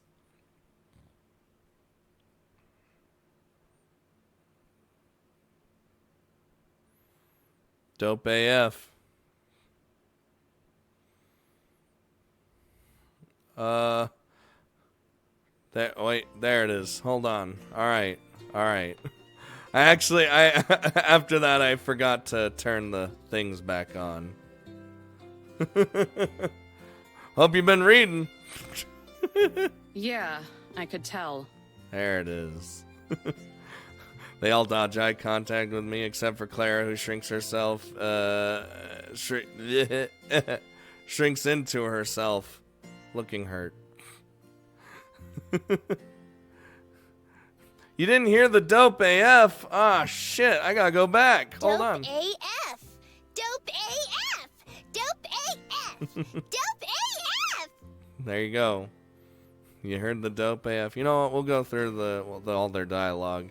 You know, she's sprouting it over. All the hikers throw worried glances. Should I have not said that? I shouldn't have said dope AF.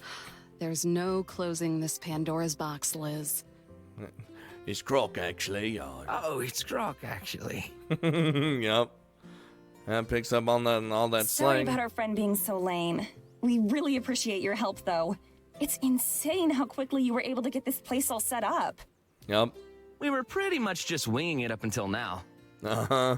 Yeah, I could tell. Alright, now we're back. She's singing into herself. Alright, that might have been a bit too harsh. Again, they haven't done anything yet. As far as campers go, they could be a lot worse. I didn't even spot a single can of beer when I was sorting through their food. They might not know what a beer bag is, or beer bag? A bear bag is, but they aren't bad kids. It's fine. Everyone has to start somewhere. Would rather you learn the right way than try to fail at it yourselves. Dope AF. Clara chuckles, the validation seeming to lift her spirits. It's a reminder that it might not hurt to be a little more patient with them. At least we know how to dig a cat hole. Yup. Yep. Yep. Only a little. I take a moment to scan the area and admire my handiwork. They were ready to call it a day, so I went ahead for them a nice brain.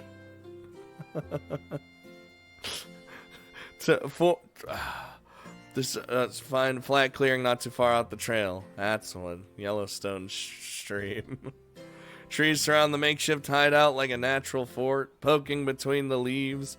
The ranger lookout sits perched on a hill like a prison guard. Unknown to even Yellowstone, this was intentional on my part. Just a precautionary measure in the case of emergencies. Aside from choosing the campsite, I've already gone ahead and set up their lawn chairs. It's a small detail, but I position them so they are facing the trail. That way, if any of them wakes up in the middle of the night, they can go stargazing without any trees blocking the way. Of course, the only reason those sorts of details are fresh in my mind is because I had so much time to kill during my suspension, when I fucking destroyed that dude. Nothing like mandatory leave to get you to reconnect with nature. Dope AF. Before that, the last time I went solo camping by myself was... well, I guess it was before I joined the Park Service. Back in the day. Back during my time. Space Marines. Hello? Okay. There we go. Back to that. Makes me wonder how much of myself I've given to this job. And if I were to quit tomorrow, how much of me, the actual me, not Ranger Adams, would be left? It's scary to think about how tied my sense of self is with this job. I whine and moan about it all the time, but if I weren't a ranger, then I have no idea what I would be. Would I be nothing? Hell, would the world even keep existing? So many years devoted to dreaming about this job. Wow. Just as many devoted to loading it. But in both cases, I was always devoted. Okie dokie, enough chit-chat. I'm gonna try to set this bad boy up again, and this time it'll be dope, eh? Oh no, don't. The fucking emote, I see it now. No Space Marine emote, but you can have a dope AF Terminator. God damn it. Nope, absolutely not. I've stood here and watched you stumble your way through this long enough. Dope AF. Just fucking push her aside. Yellowstone springs from the heap of tent only for me to push her aside and take a knee. Look, you didn't even put the poles through the grommets. Wallace and Gromit? Oh, is that what they are? I just call them hole thingies. Whole thingies. Okay, you're officially banned from pitching this tent. If anyone should know how to pitch a tent, it should be the spirit of a national park. Just keep doing what you are now. But I'm not doing anything. Nothing. Nada. Exactly. And you're doing such a good job at it, sweetie. Quick puffs of smoke wheeze above her as she pouts, straining through the fabric hat of hers. It doesn't matter how many hats she wears. If she can't control her emotions, then nothing's going to hide the things that come out of her head. Let's see, which one of you do I like the most? Clara. Damn! Hey, how could you remember her name? I ignore Iguana and gesture for Clara. Get over here and help. I want to make sure at least one of you knows how this is done. Name's Croc, actually. If anyone's gonna remember, it'll be Clara. My brain just kind of wings it most of the time, too. Life. Claire gives an excited nod and scrambles over. She hovers over me and focuses in. It reminds me of Yosemite peering over and glancing at my journal when I'm writing. I'll do my best. Alright, time to show you how it's actually done. Gotta run physical therapy and I'll have a great one. See you later, chappie. Oh, by the way, the Yellowstone's falling CG thumbnail. We don't know that yet. If nothing else, at least she's motivated. You see how I'm pushing this pole through the sleeve? Bye, chappie. I slide the pole in and out of the thin sleeve that runs across the tent. Do the same thing on the other side, after it's in the grommet. From there, we'll lift it up together. Got it? Sounds like a plan. All right. She skips to the other side and bends over. Diligently, she begins to slip the poles through the sleeves, matching them at the end with the color-coded tabs. This is exciting. It's been such a long time since I've been camping like this. Like, actual camping. Kind of actual camping. It catches me a little off guard. Most people these days just go in their tin can motorhomes like that couple. I stop fiddling with the poles for a few seconds and glance over. Oh, yeah? Uh-huh. We lived near a national forest, so my dad would take me camping out there during extra long weekends. 4th of July, Memorial Day, things like that. I remember those holidays. I can't help but smirk as I slide the last sliver of pole through. Maybe this kid isn't completely helpless. Rugged outdoorsman, huh? Oh my god, yes. Lift. We reach toward the middle of the tent and hoist it up at the same time. The poles act as a frame, giving the tent its modest round shape. There we go! He was always doing something out there. I didn't know one man could spend so many hours fishing. I hate fishing. Thanks for following. Reminds me of my old man. He and my brothers were the ones who got me into camping. To this day, roughing it and loving it is the family motto.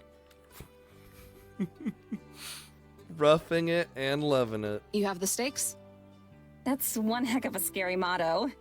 Fun, though. Makes me wish I had kept up with all this. And yeah, they're right here.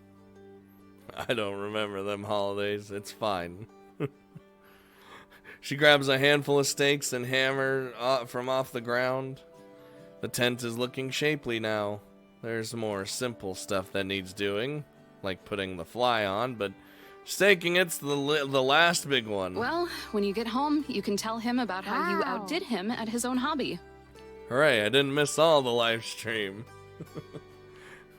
God damn it. How did that thingy go, Lady Anthea? Wish I could, but he died a few years back. Oh.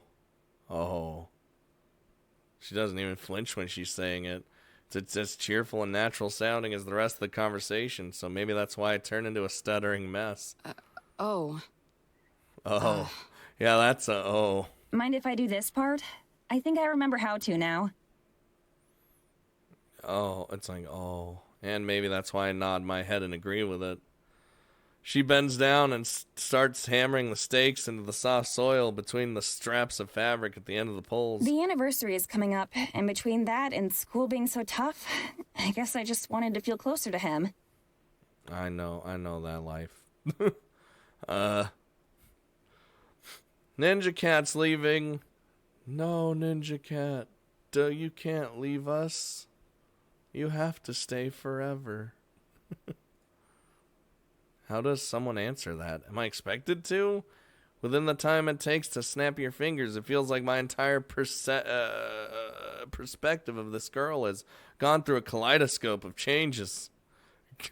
It's not because her dad is dead. Not entirely, anyway. If anything, I think it's because she even has a dad. These people, the rowdy pains in my ass who don't care about anything other than themselves, they have family. They have lives. Put those things together and you realize, sweet mother of God, these people have some sort of rationale and perspective. I'll try to be back next stream. Alright, keep getting better, Ninja Cat. Everyone give Ninja Cat pets because she's a cat. My breath catches in my throat. Why does that scare me so much? All done. Hope it's all up to snuff. Clara drops the hammer on the ground, presenting her achievement with a smile. This will be posted probably tonight or tomorrow, something like that. Her friends and Yellowstone stand off to the side, oohing and awing at this most impressive of displays. Looks pretty spiffy to me. You did a swell job. Don't you think so, Eve? Better than yourself. I shake myself out of it long enough to see an erected tent that isn't toppling over in the wind. Oh, yeah. Keep it up, and you'll be a real pro. I can put on the fly if one of y'all wants to set up the fire. Yep, I can. Yep, I can. I can't wait to just talk like that all the time. Ooh, me! Jesus. New computer way faster rendering. Well, with streams, I don't literally do anything, which is good. All I do is download the stream, like I cut it to where the intro and the outro's like gone for the most part, and then I just throw the whole thing up there. I don't like doing that YouTuber thing that I feel like is shitty, where they like take the stream, cut it up into bits and count it as episodes. Yeah, no, fuck that. Yellowstone leaps up and down, volunteering herself to the cause. No one even has time to argue before she's sprinting over to the supplies. I'm gonna go snag the lighter fluid! Jesus. It takes a while for the words to sink in and settle, but once they do, I chase after her. Hold it! I'm preemptively banning you from building a fire! You're banned! Got it? Banned! She'd probably mess up somehow. Goodbye! Good luck! Good night! Hi, Rez. You've returned. Well, like, I mostly mean, I know I number them, but I make it very obvious that it was a stream, right?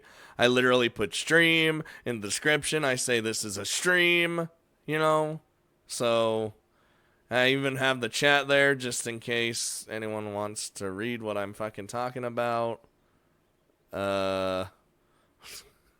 Whereas a lot of YouTubers will do the skeevy thing and take their stream and split it up, do minimal editing, and count it as episodes and don't even say it's a stream. Fuck them. Yeah, again, the only mod. I swear to God. It's okay, Lil Drago's coming back home.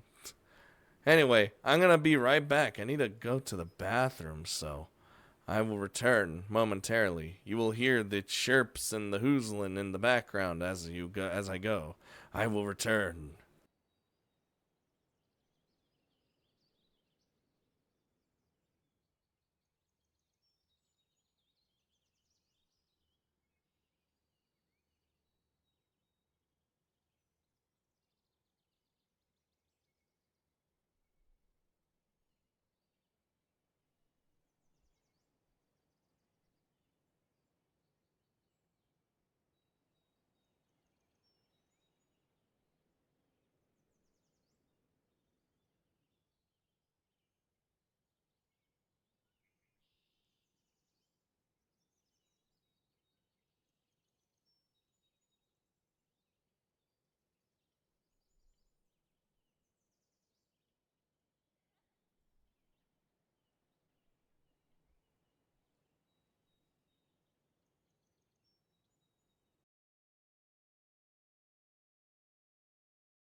sit there while I dwell on it. What she wants is impossible. Most people aren't grateful or even half interested. Yeah, every so often you'll get someone like Clara and her friends, but those are very few and far between. It's the 10%! Her world was shattered. For the most part, people are careless and destructive. They are, right? Because if they aren't, then this entire time I've been... Two hikers passed us from the opposite direction, their hair matted from the gallons of sweat pouring out of them. But both smiling. Yellowstone gasps.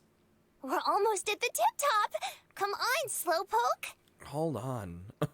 There's no time for me to live up to my new mantle of Slowpoke glow. Yellowstone grabs my wrist and tugs me along behind her. My feet stumble over each other, struggling to match her pace. Careful! You're gonna yank my arm out of my socket! And so, my arm was ripped out of my socket. We stop. Oh. Well, hello? Oh? Space Marines? Oh, okay. Oh, we're here. Oh. Hooray! Below us, a sweeping valley of trees extends miles ahead, blanketing the earth with its greenery. It's cut off by a sheared cliff, a sudden drop that would swallow everything in darkness if not for the sun's glowing orange reflecting off the rocks. And beyond that, even that, the park rolls off into the pink horizon, stretching on forever. All that anchors us here is the posted wooden sign. Mount Washburn. Elevation 10,243 feet. Ain't it a sight for sore eyes? Very sore. You too, huh? I glanced down at Yellowstone. She glanced up at me. For a long time we stare at each other.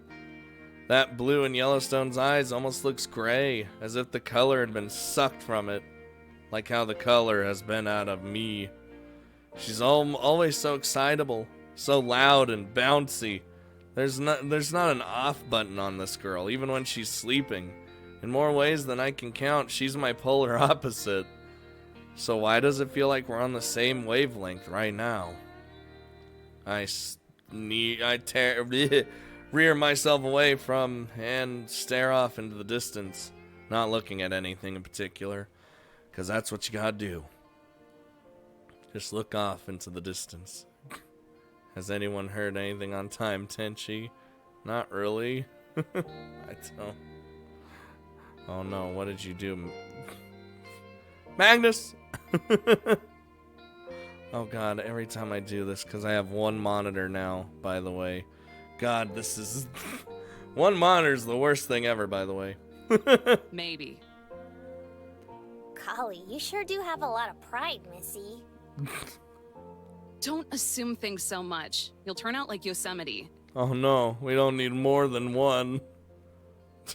Despite me being deathly serious, Yellowstone chuckles. She slides off her hat, revealing her volcano. It's a reminder that whatever she or the other two girls are, they aren't human. Not entirely. You sure it's okay to take that off? Who's gonna be up here? Yep. Folks usually don't come up here once it's dark. Is it probably for a good reason? Taking a knee, she wiggles out of her backpack and zips it open. Like a magician pulling tissue from their sleeve, she unfolds a checkered picnic blanket and lays it on the ground. Come on, take a load off. It's wild comfy. Wild comfy. She pats the blanket. Dust comes flying off in small plumes. Doesn't bother me, though. My aching feet need a rest. Dust or no dust. Don't forget to hit the bell. No, smash that fucking bell. It doesn't make any fucking sense. I hate everything. I take Yellowstone up on her offer and plop down next to her. Even on top of the blanket, I can feel myself sink into the soil. In a way, it's like falling onto a soft bed after a long day. Refreshing. It's always so nice kicking back up here. That crisp mountain air really helps you get back to nature. Oh, you just breathe it in? Not that I don't agree, but... Aren't you technically nature? She is, yes. Thanks for following. Giggling, Yellowstone slaps me on the back like she's trying to burp a baby. Well meaning, I'm sure, but now it's hard. Now, with how hard she's doing it, it feels like I'm going to somersault over the face of the mountain. That's different, you goofball. This here is my special place. Special place? Yeah, everyone's gotta have a special place. I bet you have one too. I think back to my old hikes up Lambert Dome, and how when I was at the peak, sweaty and scarfing down as much thin air as I could, I would sit down on a rock and start to journal. The wind was sometimes so fierce it would rip the papers right out of the notebook. So you even got a follower saying that. Well, listen. I don't want to smash that bell notification button. I keep telling you it doesn't even work. But I was always able to make it work. At least back then I could. I'm a ranger. The entire park is my special place. Yellowstone blows out an impressed whistle that I swear echoes across the valley. Phew.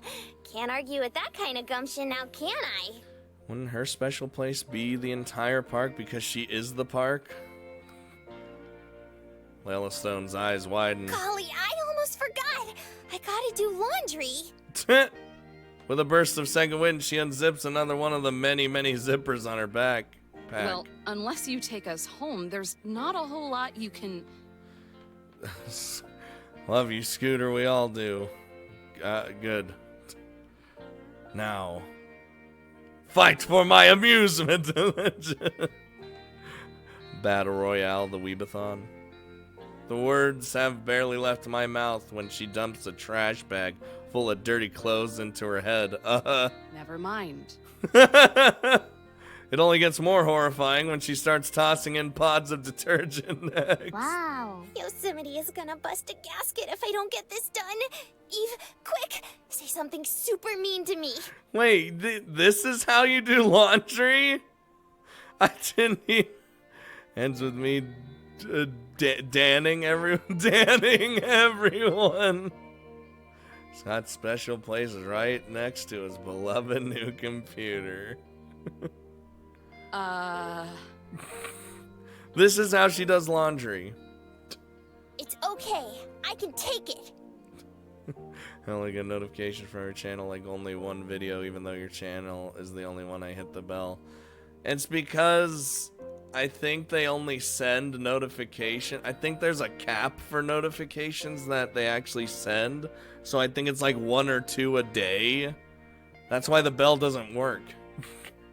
She gives me a determined nod, but I don't think she quite understands that I tend to specialize in this kind of stuff. There's a reason those bozos back at the station called me a porcupine. But if she insists... No one in the entire world, now or ever, will ever love you. That's fucked up. Yellowstone takes a moment to digest what I said. Her face goes downcast. Wow. What a bummer. Nothing you do will ever be appreciated or acknowledged. It's pointless. Okay, now you're getting a little too, we're just supposed to get her started. We're not, That's really heavy. Tears spot the corners of her eyes. Whatever I'm doing must be working because the distant sound of bubbling water begins to belch out of the volcano. Pointless, just like your existence. If you think about it, if you keeled over tomorrow, your impact on the world would basically amount to nothing. I guess the worms would appreciate. Oh my god, Eve, calm down. She shoves me. I nearly tip over. Knock it off! You're just being nasty now. You big bully! Yeah, but I mean, you did want something super mean, though. Whimpering, she tries to sniff back the tears, but that doesn't stop the water from boiling to the top of her head. But instead of squirting out like a geyser as it has before, it just bubbles at the surface. The clothes rise to the top, wadded up in a soapy ball. Foam creeps down her head like the snow resting on top of a mountaintop. So does that mean it's working? Yellowstone nods her head, snorting back the snot as she regains her composure. Now it's just gotta stay like this for a little while. God, you gotta get, like, sad just to do the laundry in your head.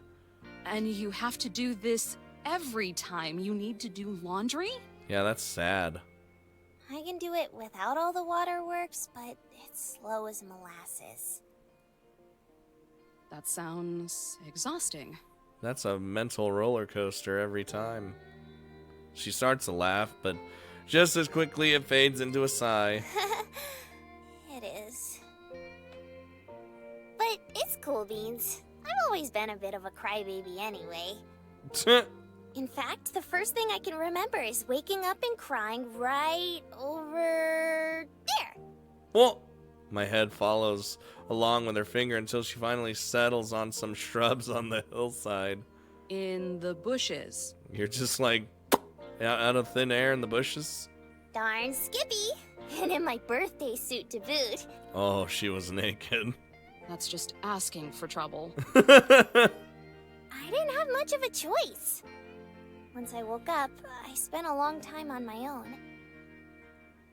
A hazy gaze lingers in Yellowstone's eyes. Her mouth hangs open like she's about to say something, but for a long time she doesn't, and all I can do is listen to the sound of her boiling head mixed with the wind. A super long time. How long are we talking about? Like a month? I grip the blanket nervously and nervously twist it, knowing full well my guess is on the conservative side. Maybe it's the look she's giving, and maybe it's just a gut feeling. Longer. My stomach takes another plunge. Even if I expected it, it's still sobering to hear. I was keeping track of the days, but then there was this huge blizzard and I lost my spot. I was brushing up against 10,000 though. To what? No way. Wait, hold on.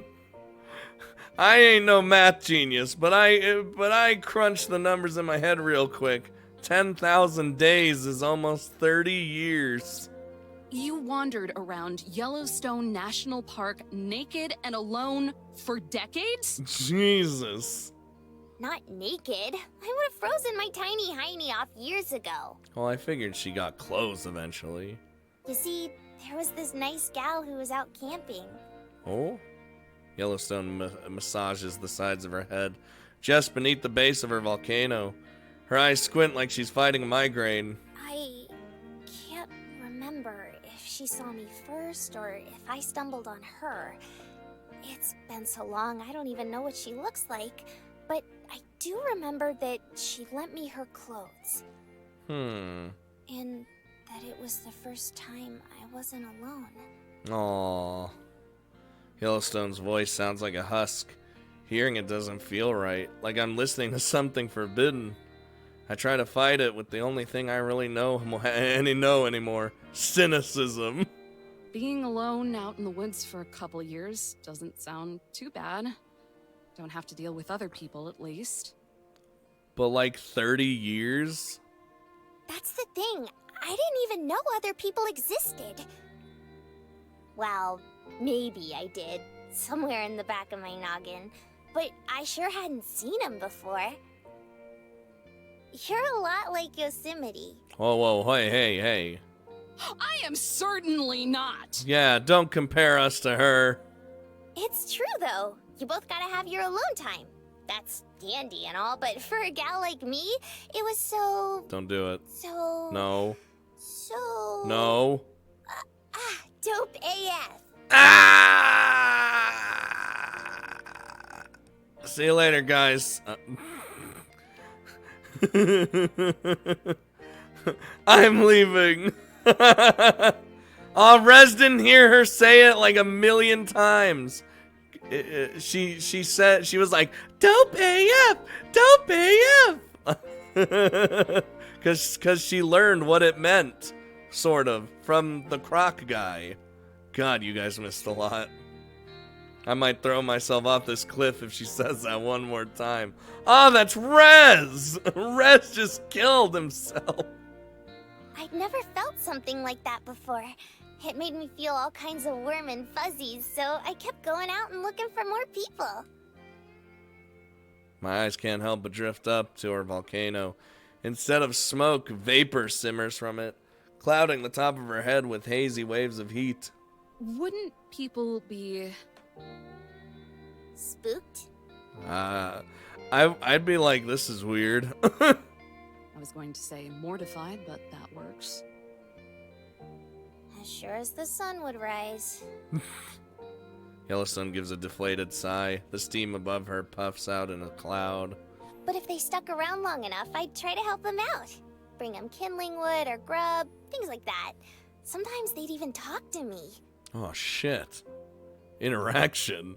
Her standards for communication are so low, it's kind of impressive.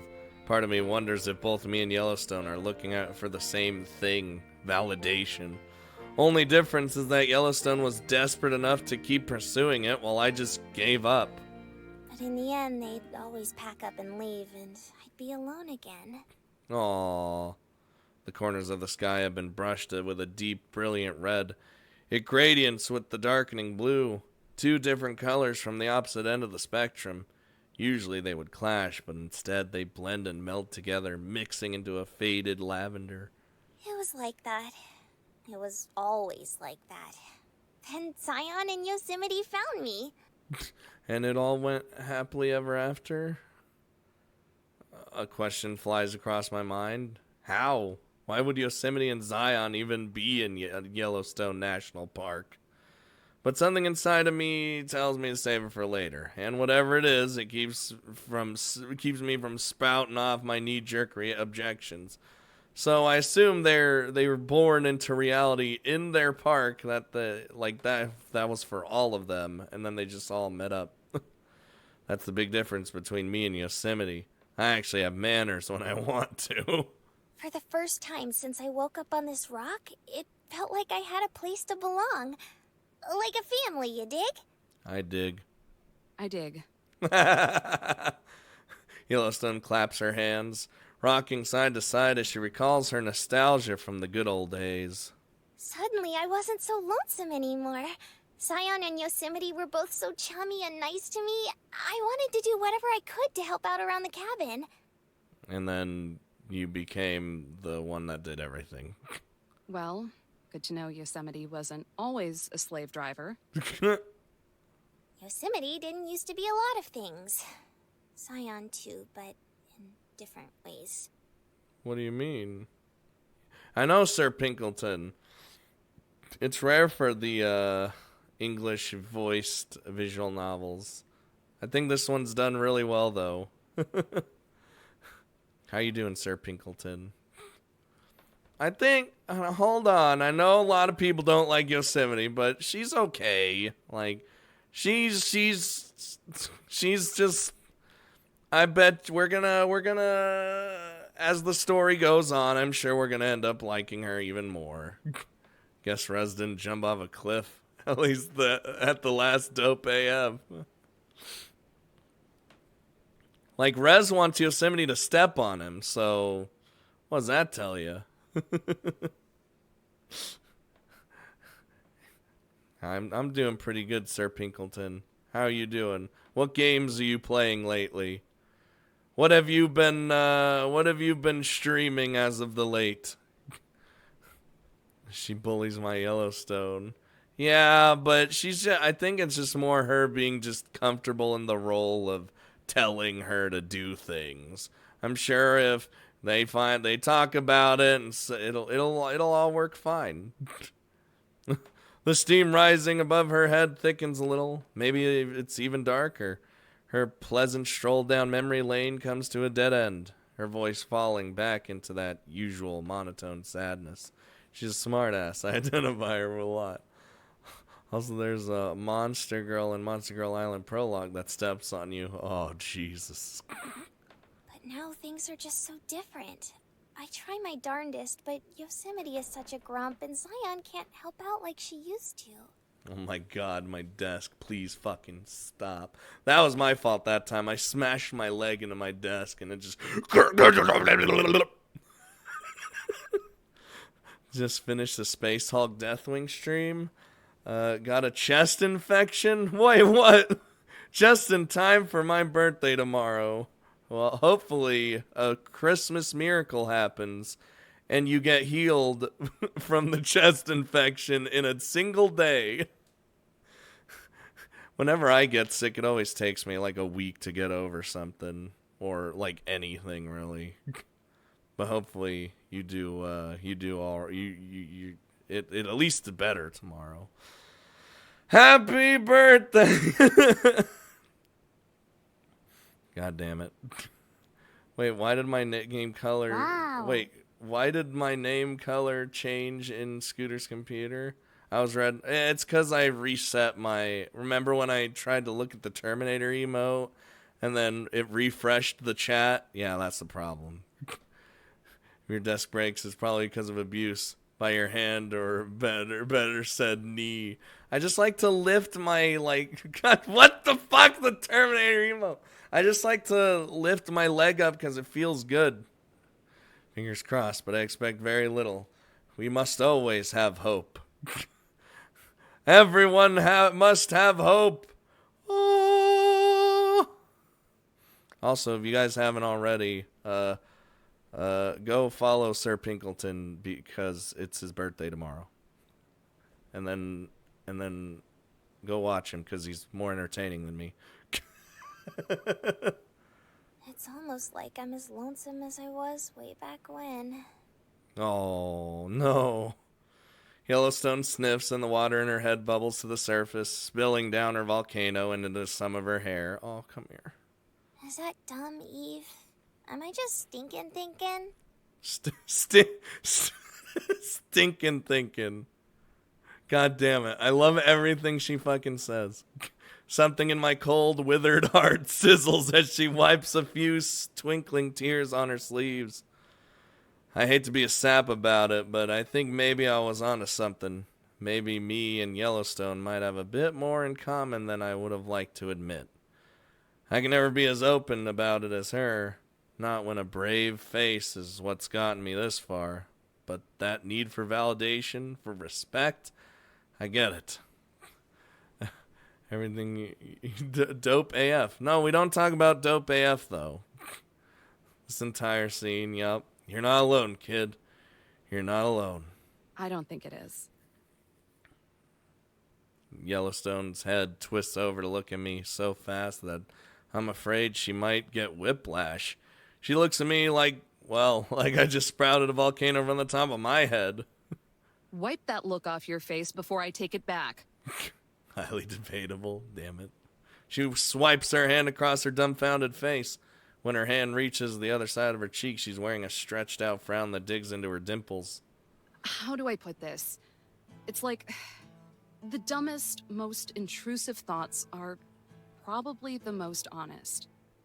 If it's in your head, then there's probably a reason for it, right? I guess so. Yellowstone's strained frown has collapsed into gawking amazement.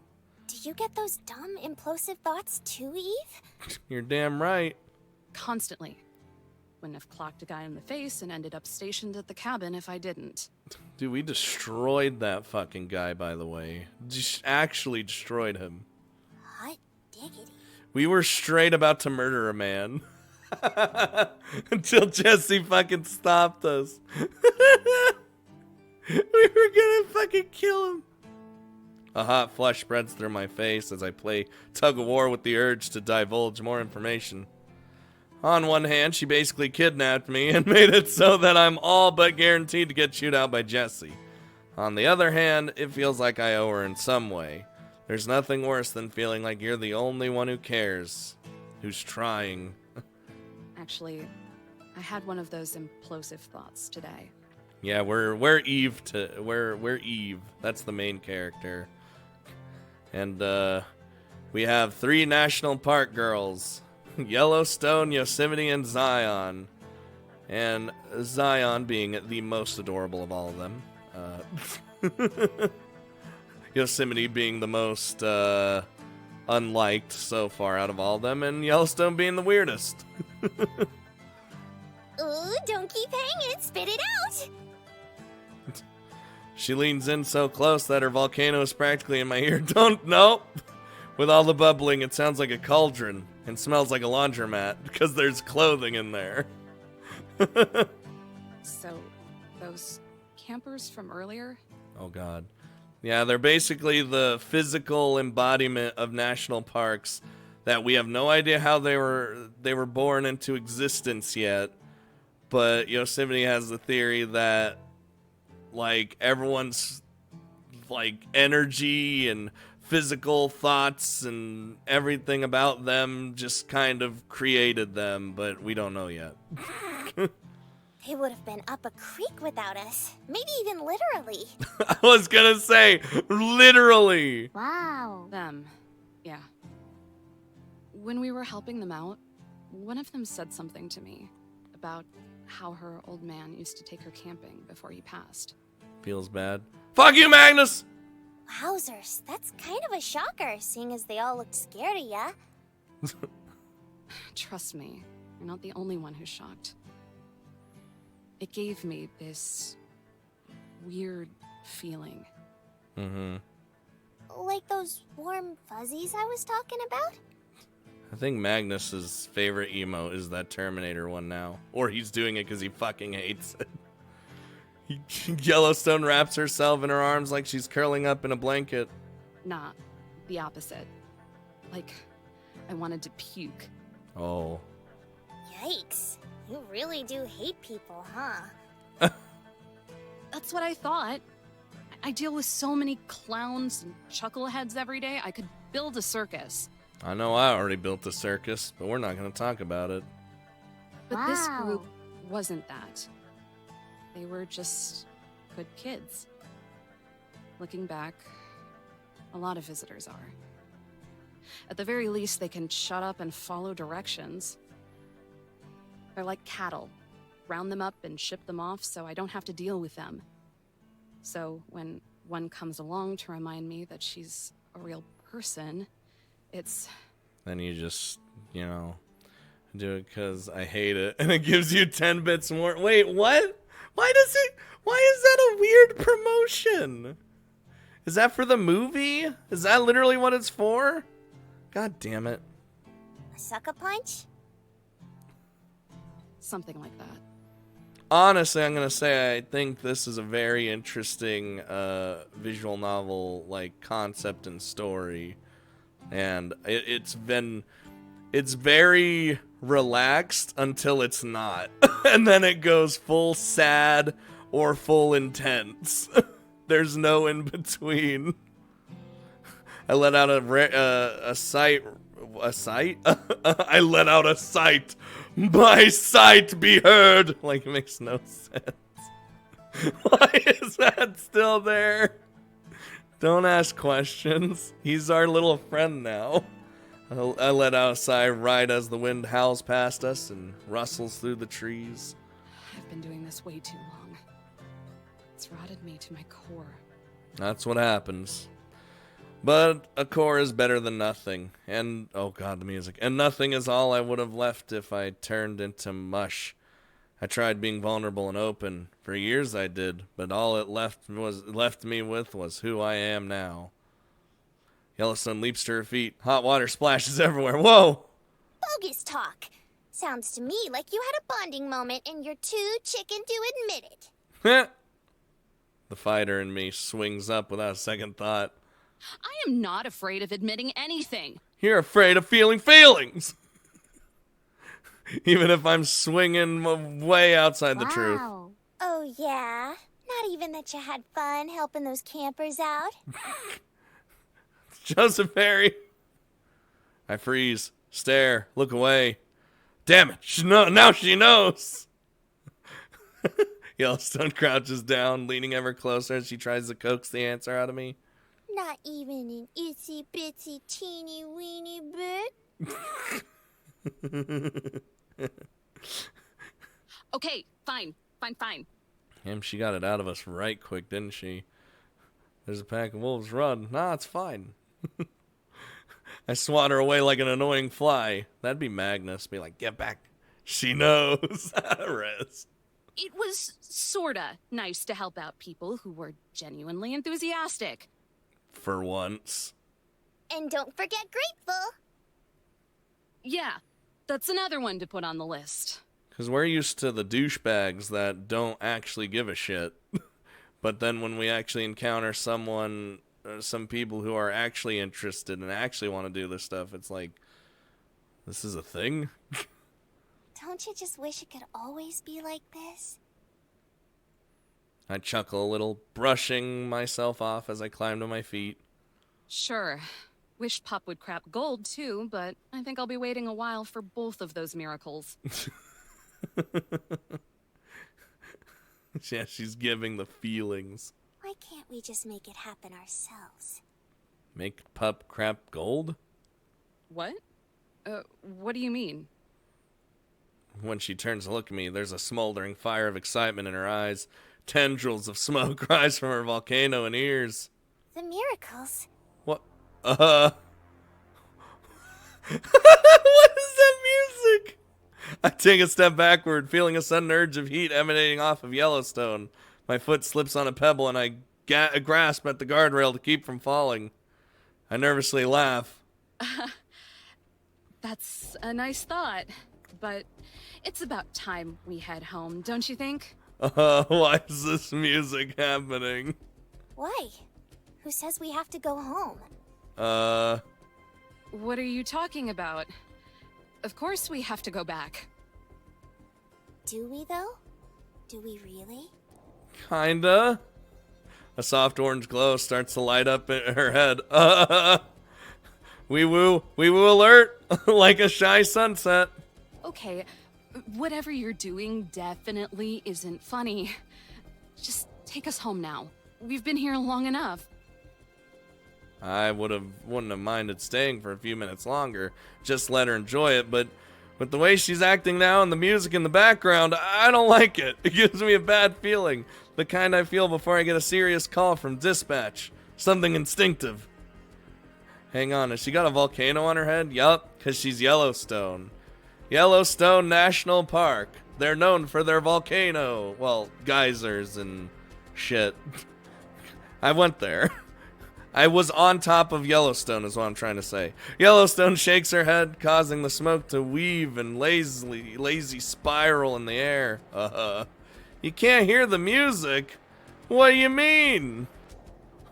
I'm gonna... You don't hear this music? Boom! There you go. That's all you get.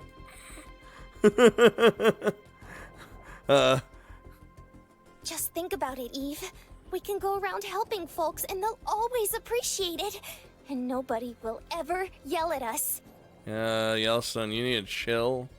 I get how you feel, but that wasn't... If you get it, then why not? Were you just fibbing when you said all that stuff about people being good? No. The question is like a smack across the face. I'm not even sure how to go about responding first. That's not important. I have responsibilities. You have responsibilities. No. Yosemite says I have responsibilities.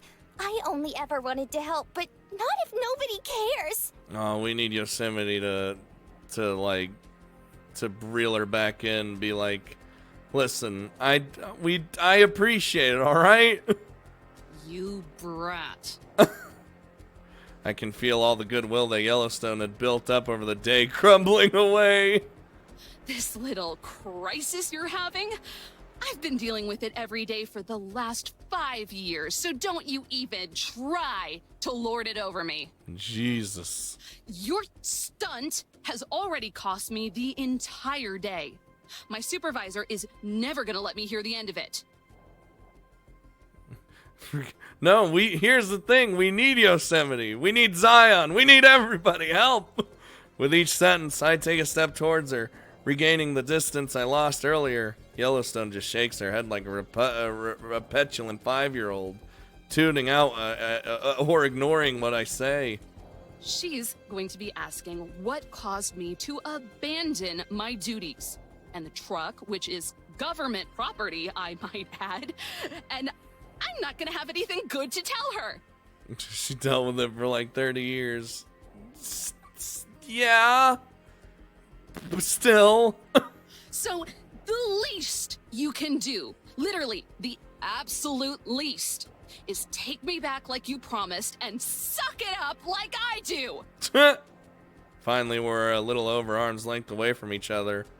You don't get it. Uh-oh. No! Yup, Sir Pinkleton. We don't want to piss off the super volcano.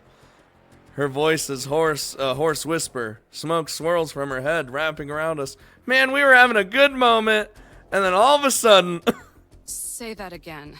I reach for her, ready to drag her ass back to Yosemite National Park myself. What, all 1,000 miles away? No one gets it! Oh my god. A wave of violent heat ripples off Yellowstone, hot enough that it drives me back again. I press my hand to my forehead to shield myself. Ah! What the hell? Oh my god. The air shimmers in front of her as Yellowstone clenches her fists. Black dust mars the ground beside her, where she just obliterated some poor weeds. Pieces of charred laundry rain down on us, and for a brief moment I can see something like regret in her face, but then she switches back to looking upset. I don't even know why. I haven't had time to ask. She went from 0 to 212 in just a couple seconds. My mouth goes dry. I thought maybe, just maybe, you would understand. But I was wrong. You're just like Yosemite. No, we're not. Well, I'm sick of it. She takes a step backward, and the entire ground shakes. Oh, Jesus. Startled birds take into the sky, abandoning the trees in droves. I lose my balance, falling to one knee. This is not the time for just the tip. Shadow Chronicles! Shadow Chronicles! I couldn't catch a stream because of work. Hope y'all have a great day. God damn it! Thank you, Shadow Chronicles, for 5 doll hairs. God damn it. Have a good one. No! No! Sir Pinkleton! God damn it. Damn it! Thank you for 6.41 doll hairs. Gotta put those doll hairs on the dolls. Now you're just trolling me. Just the tip of the volcano. Dun dun. Well, that was bad timing. Oh God. Thank you though. I will use that to get dinner tonight. Just all donations go towards dinner tonight. I guess. Thank you though. I do appreciate it. Even though it hurts me and physically makes me want death. Anyway, the ground rumbles yet again. Yellowstone unleashes a frustrated, blood-curdling scream. Oh, why do we do things? My hands go from shielding my forehead to covering my ears. When the scream's over, I look up in time to see Yellowstone disappear into the woods. Oh my God. Hey! Where do you think you're going? Stray just doesn't do any good, though. All that remains of her presence is the ashy ground where she stood and the remains of the laundry. I think one of Yosemite's socks landed on the picnic blanket. Uh-oh. I stumble to my feet and give chase. It's difficult to follow her because I keep losing my footing, but I do my best. Other campers and hikers fly past in varying degrees of panic, but I don't hear what they say. You little brat! I'm gonna shove my foot so far up your ass, it'll come out that volcano! I love Eve so much. Animals go by too. Terrified rabbits and mice and a few desperate deer all careen past. I can only imagine what it's like in other parts of the park if they're affected. Dude, this isn't good. This is Yellowstone. If this volcano, like, erupts or goes off, we're all dead. Yellowstone! I must sound like an idiot to anyone who hears me, just screaming the name of the park, but I don't care. I need to find Yellowstone, the girl, and get out of here. As I run, I have to recognize the futility of what I'm doing. I have no idea what direction she might have gone in, and it's already dark and getting darker. I don't even have a flashlight. With a sixth sense of irony, I realize what I'm doing I realize that I'm doing exactly what I yell at unprepared hikers for doing. Wandering off the paths without a plan. You hear that background music? I keep running. My hat flies off my head. I reach to grab it, but the ground rumbles again. Whatever. Dude, it doesn't even matter. With a groan, I leave it be and keep calling for Yellowstone. For a second, I think I see the glow from her volcano, but when I get closer, I realize that it's just the ashes of a recently abandoned campfire. Whoever made it probably left when the earthquake began. Yup. I quickly smother it in dirt, since I'm unable to smother my ranger instincts. More and more distressed birds abandon the trees, while agitated mice and the like continue to whisk by underfoot. Dude, if you saw all that, you'd be like, damn, you know something's up. My heart pounds, both from exertion and from fear. The altitude doesn't make it any easier to breathe. What if I can't find her? What if she doesn't want to be found? Up ahead, I pass by some trees and then realize that I'm at the edge of the mountain once again. Since this isn't a touristy spot, there's no guardrail at the section. It's just open space beyond. The yawning, inky blackness waiting below. Oh, that's not good. And not a single trace of Yellowstone. Just as I think that the shaking and rumbling starts up again. Once more, I feel myself wobble and start to fall over. Oh! Except this time, I'm not able to catch myself. Oh! My feet slide out from under me, and I slam onto my side hard as the momentum carries me the rest of the way over the edge. Uh-oh. Well, pebbles and dirt batter my face as I scramble to find a handhold. Bile and pure, unadulterated panic sear my throat as my fingers find the slightest lip of rock to grab hold of. Help! Someone! Crap! Not again! My voice bounces off the rocks below me, creating a rippling echo that rings out into the darkness. My hands sting and my arms ache from the effort of supporting me. It's only been a couple seconds. Help! Eve, you pissed off a forest being the same selfish human you hate so much. Yeah, animals have an uncanny premonition when it comes to earthquakes. Near, far. God damn it. This is pathetic, and the worst sort of irony. My life doesn't flash before my eyes, so maybe that's a good sign. Unless that happens right before you hit the ground. I strain my muscles as I try to pull myself up. It reminds me of my training back in Glinko. Feel the burn, Adams! Feel the burn! Ah! Ah!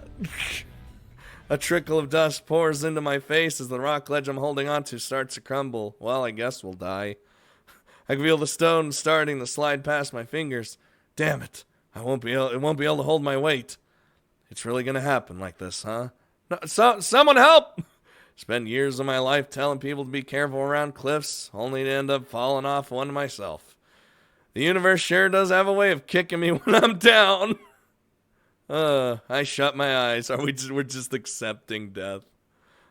Maybe it's not so bad. At least this long joke will finally be over. The stone gives way, and I fall. Yeah, flying lolly, help! A force presses against my back. Oh, my boots grind against the cliffside as I slow to a floating stop. The sound of roaring wind is replaced with the flapping of two overworked wings. Yay! A small familiar voice squeaks out from behind me. Woo! Miss Eve, you're really heavy. I know! Zion? My eyes drift down to my feet. If someone looked at this sideways, it might seem like I'm walking up the cliff. Don't worry, Miss Eve. We've got you. We've? Is she here too? Zion, the hero. I glance back at Zion, but I immediately regret it when I realize I still can't see the bottom. What do you mean by she? I could have just left you to plummet to your death, you know. Oh. Yosemite's harsh voice carries from above me. I look up to see her holding out her hand. Without thinking, I grab it. Zion, finally free of the burden that is me, slides down to my boots and holds them up. Oh, thank God one of you can fly. With one giant heave, Yosemite pulls me onto the cliff. Miss Eve, are you okay? Yeah, we got other problems. Am I okay? I paw at the ground, half expecting it to erode and fall away, or to realize that I'm dead, and that Yosemite and Zion and being here are just fantasies my brain concocted to help me accept it. Did the fall make you forget how to talk? Well, you were correct. Zion is adorable. I told you. She's the most adorable. And Rez wants Yosemite to step on him. Also, most people hate Yosemite. Look, I bet you guys will all love her by the series end. I guarantee it. Yosemite slaps my hat over my head. It's crooked. Oh, she got my hat back! I'm okay. Thank you. I'm glad you and I are on the same page. God damn it. I awkwardly stood up, shame keeping me from looking into Yosemite's eyes. Of all the people to be indebted to. How did you find me out here? The paintings work both ways. Also, I had Zion patrol the bottom of the cliff because I figured you were already dead. That's comforting. So they can also get... Okay, I like it. I would probably tolerate her at best. I like it. She's like, because I thought you were already dead. Zion tugs at my sleeve. Miss Eve, not to interrupt, but do you know where Yellowstone is? No. That's right. She was, I punch my palm and it makes a loud smack. That whole almost dying thing, that almost, almost made me forget about her. I was just looking for that brat, actually. The two of you weren't together? We were. She ran off. We were just talking, and then all of a sudden she got really pissy. Reminded me of you, actually. I was going after her, and then all this happened. I imagine she does the thing with her arms. Yosemite and Zion's faces both go pale. Uh-oh. That might be a problem. You fucking think? How mad was she? Really mad. Really upset. I don't know. Why are you being attacked by your conscience now? Because I feel like since it's Yellowstone, it's really bad. Conversations with Yosemite always put me on the offensive, but even Yosemite doesn't rise to my bait this time. I mean it. Was she truly angry? Yeah. I guess so. What does that have to do with anything? Everything! Do you know where you are? Does Yellowstone National Park not mean anything to you? You already know. There are a couple iconic elements of the park. The wildlife, the geysers, the super volcano! No. That can't be what's happening. That's horrifying. Wait, is Yellowstone the strongest out of them? I don't know. Deductive reasoning? Put the pieces together. Wee woo! Alert! Everyone's dead! She is Yellowstone National Park. She's at Yellowstone National Park. What do you think is going to happen when she erupts in Yellowstone National Park? Nothing. It will all be fine and dandy. It's the largest volcano in the world as far as I remember. Yeah, and I always hear about if this volcano goes off, everyone dies. Well, at least everyone in the U.S., Canada, and Mexico dies. I don't know about the other parts of the world. That volcano has been dormant for centuries. It can't just go off on a whim. It can if it's Yellowstone. Thanks for the insight, little Miss Geologist, but that's not going to actually stop it from happening. And when it does... Yellowstone's gonna flip her lid! Finally, someone uses that phrase properly. There's no way. She can't cause an eruption or anything, right? You were seeing the earthquakes and stuff. Like, come on. Can't believe that Eve needed that to be spelled out. I mean, she just almost had a near-death experience, okay? Bye, everyone. We're all gonna die. Do I look like I'm messing with you right now? Does any of this? Wow. Dude, it like Eve sure is in denial. Dude, it like the it all cranked up to like 500 in a matter of fucking minutes. She gestures around the empty forest, still rocked by occasional tremors. No. I hate it when I have to admit she's right. Do you know why she was upset? Seriously? Did you not see how she stormed out of the cabin in a huff this morning? She's still angry over that? This girl will be the death of me, I swear. I mean... Funny that she says that, considering that she's literally almost been the death of me twice. Well, I might have gotten a little snippy with her, but only because she started going on about how she wanted us to stay here forever. Not a bad idea, but I have work. Pinching the bridge of her nose, Yosemite lets out a long sigh. Thanks for making a bad problem worse. I didn't. I wasn't trying to. Jesus Christ. I stuttered through my words. Not sure if I feel like I should... not sure if I should be apologizing or defending myself or what. Nothing I can say feels right. More denial. Magnus, no! It's okay, Miss Eve. I know you didn't mean to doom Western civilization. Fucking Zion! As if on cue, the rumbling underground starts up once more. Zion goes airborne to avoid it, while Yosemite and I use the trees for balance. Fucking Zion. We need to find her fast. You have no idea where she might be.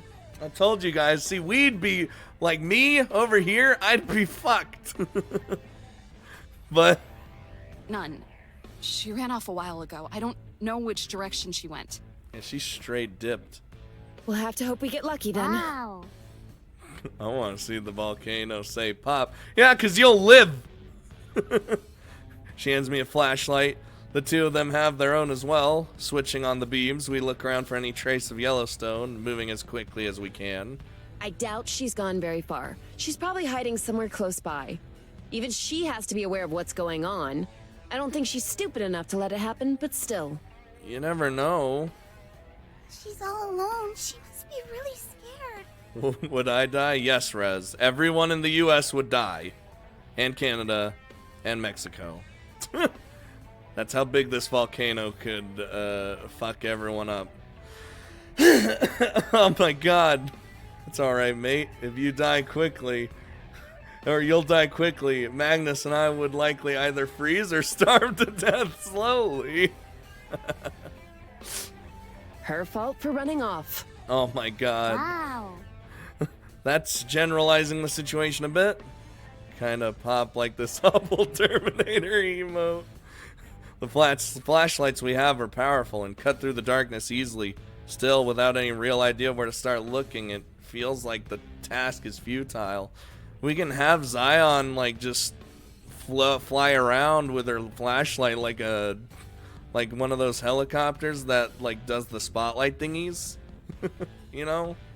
Seriously, if she wasn't so overdramatic about every little thing, we wouldn't have half as many issues as we do. Oh, come on. It's like a bunch of our faults, okay? Yosemite tilts the beam upwards as if Yellowstone might be hiding in a tree. I get a glimpse of just how annoyed Yosemite herself looks. I won't lie, there's a couple choice words or beatings I'd like to give Yellowstone when we find her. But it's not like she's entirely wrong to be upset. Yosemite isn't just a nag, she's actively being antagonistic towards her. Yellowstone! Come out, wherever you are! Come on, you have to listen to little Zion. Zion flutters a bit off the ground, just enough to put the top of her head level with mine. I'm too exhausted to worry about other people seeing her right now. We have bigger things to worry about. Yeah, come out! Don't you think you've done enough already? Okay, Yosemite, I don't think you're helping. That's sure to make her want to meet up with us. Yeah, we need to be nicer at this point. Did I ask for your opinion? I can't imagine I would. Oh my god. Are you fucking serious right now? My teeth grit together until the bottom set slides out. This girl must have a grapefruit size set on her to blow me off like that. Isn't this diva the one always thrusting her opinions on me when I don't want them? Well, that's what you're gonna get. So shove it, you overgrown tree. Yosemite turns to glare at me, her face twisted in anger. Her flashlight shines up on her chin, illuminating half her face and leaving the other half in shadows. Yosemite can flip on the scare factor whenever she wants, just like the night we met. She's not half bad at it either. Unfortunately for her, I could be scarier. I've spent the better part of my day with Yellowstone. It might have been borderline kidnapping, but I think it's given me a good handle on why she's acting up. Oh, the ranger has a theory. This is gonna be rich. Oh my god. Like I said, I'll tolerate her at best. This is karma for Scott ignoring I'm not ignoring them, I've just been kind of lazy with getting back to where I was. just a smidgen lazy. It's more than a theory. And with all the moral dribble you try to cram into my head, I would have thought you'd be more aware of it. Aware of what? That Yellowstone is acting out because she's not getting any validation. Mm-hmm. Yosemite lets out a single guffaw like some kind of rich Victorian woman. Oh, Eve. Poor, precious, obvious Eve. You're projecting. Are you fucking serious? Excuse me? It's not hard to piece together. You need validation for your miserable job, so of course you think Yellowstone needs it too. No, actually, Yosemite, Yellowstone would like some too. My initial reaction is to swat the flashlight over her head, and earlier today I probably would have. But the more I think about it, the more I realize something. Maybe you're right. Yosemite does a double take, shocked at first, but suspicion starts to creep on her face. She knows there's more coming. But if that's what helped me relate to her, then so what? I'm not saying the little conehead is completely right, but would it kill you to show a little empathy? Yeah! Empathy? Really? Not apathy, that's different. Apathy is death. She gets in close. Her chin about touches my forehead, but I look up to meet her in the eyes. Is that what you showed those campers this morning? Yeah! I look away. That's what I thought. Wow! That's a straw man. What a dirty trick. But I get the point. I'm not exactly in the position to defend people who have a penchant for screwing up. But there are people behind mistakes. People like Clara and her outdoorsy dad. Yosemite walks away, shining her flashlight back on forgotten paths and shaking trees. Listen close, Eve. There's a difference between being ignorant and insistently inconveniencing others. Yellowstone is like a child who won't mind. She's just throwing a tantrum until someone notices her. Don't be that person. There's more to it. I can only hope she's not dumb enough to. Uh-oh.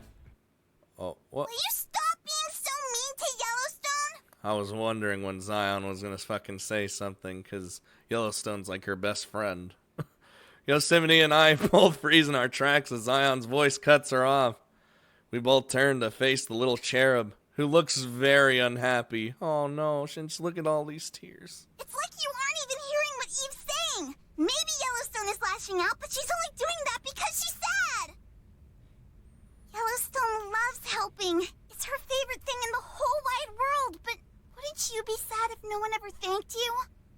All you do is complain about her, even though she does so much for us. Damn, Zion's putting her in her place. Maybe I'm not the best at saying thank you to her either. But at least I don't say lots of mean things about her when she's not even around. Yeah! You always tell people to be smart and to help others be smart. Then why can't you tell Yellowstone what she's doing wrong and help instead of just calling her dumb? Ugh, you make me so mad! Oh, we don't need another mad one. She flaps her wings angrily and moves closer to Yosemite, who watches open mouthed. You're nothing but a big old hypocrite! Damn! Whew.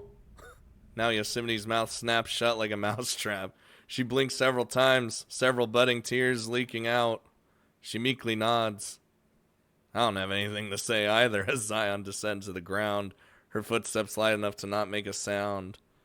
She marches off toward a bush nearby. What?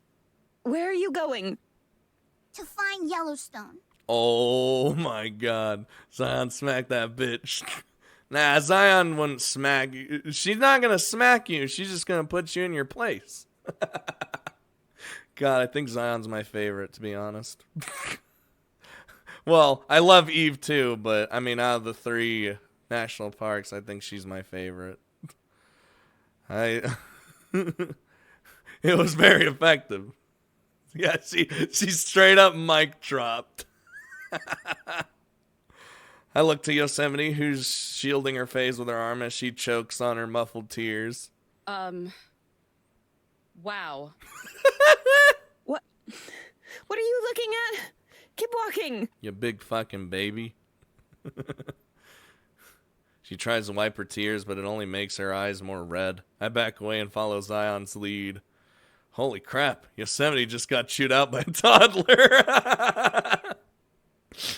Zion kneels down and I crowd around her to see what she's doing. Yosemite drags way behind us, sulking. There's... God damn it. There, underneath the bush Zion chose, is a cute little bunny rabbit. He's ash gray with the teeniest little black spot on his ears. Zion deliberately aims the beam of her flashlight to not blind him while she lays a hand against it. Only then do I realize that it's quaking in fear. I mean, dude, Zion's like the animal whisperer. Little tremors and spasms like the ones that have been shaking the earth rock its body. Its wild eyes dart around while its snout twitches. Poor thing. Shh. Dude, Zion is having none of our shit. No, she's done. Without even looking, Zion shushes me with a finger against her lips. Gently, ever so gently, she strokes the hapless rablet. What's a rablet? Rabbit. Soon its shaking stops and it settles down. After a minute or two, it even leans its head against Zion's hand as if asking for more pets. That's when Zion stands up and the bunny hops off into the forest, seeming relieved. I know where Yellowstone is now. The rabbit saw her in a clearing not too far away from here. Damn, thanks for having animal whisperer powers. You can talk to animals? Don't be silly, Miss Eve. Animals can't talk. I exchange a glance with Yosemite. But she huffs and puffs and looks away. At this point, I'm just along for the ride wherever it takes me out. Zion's leading the way. Like, we're just in this. Zion, no, Josie. Animals can't talk, you silly goose. Zion sets off into the forest, seeming like she knows where she's going. She mostly goes on foot, but occasionally lifts herself into the air to avoid forest debris. After a bit, there's a rustling sound ahead, not too far from where Zion is. Aww. No. Huggers. Yosemite's arm aims her flashlight beam right onto Yellowstone's tear-stained face. No! Don't look at me. Don't look! A couple sad wisps of smoke rise from a volcano, looking more like cobwebs than anything. The glow and the heat from before are gone. Yellowstone's eyes are puffy from crying, and the sleeves of her hoodie are stained with snot and tears. Yellowstone, it's just us. We were super worried about you. Aw, Zion, go give her a hug. Zion takes a few steps into the clearing. Don't come any closer! I screwed up real bad this time. So Yellowstone starts to sob, choking out the words between gutted breaths. Sorry, I'm so useless. I can't do anything right. Volcano pets are needed. Everyone's so smart, and nice, and responsible, but I'm none of that stuff. I'm just a stupid crybaby who can't even do chores without screwing it all up. That's not true. I think Yosemite has something to say. None of you should have to put up with me. And I know, right in the pit of my gut, that you all would be so much happier if I just wasn't around. Aw, that's not true. I'm sorry you had to find me way back when. I'm sorry for being no good. We need massive hugs right now. Don't you dare say that about yourself! Oh, there's the massive hugs. She hurries over to her friend, wrapping her arms around Yellowstone, who kneels down closer to the ground. They embrace each other. Yellowstone sobs coming hard and fast. Yeah, she definitely needs huggers. But I burned the laundry. That's fine. We could get more laundry. The laundry. I almost forgot it, and I'm all in a panic. But they were in her head when she went and exploded. I hope mine was in another load. Who cares about those old clothes? I was afraid that I wouldn't get to say thank you for all the nice things you do for us. Aww.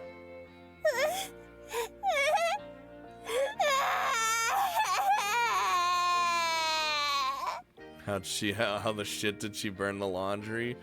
Well, apparently to do laundry, she puts it all in her head, puts in detergent, and then it's like a washing machine. And when she exploded, our clothing was still in there. That just makes Yellowstone cry even harder. She doesn't even try to talk. She just cries and cries, soaking Zion's shoulder. Not that Zion seems to mind. What about us, huh?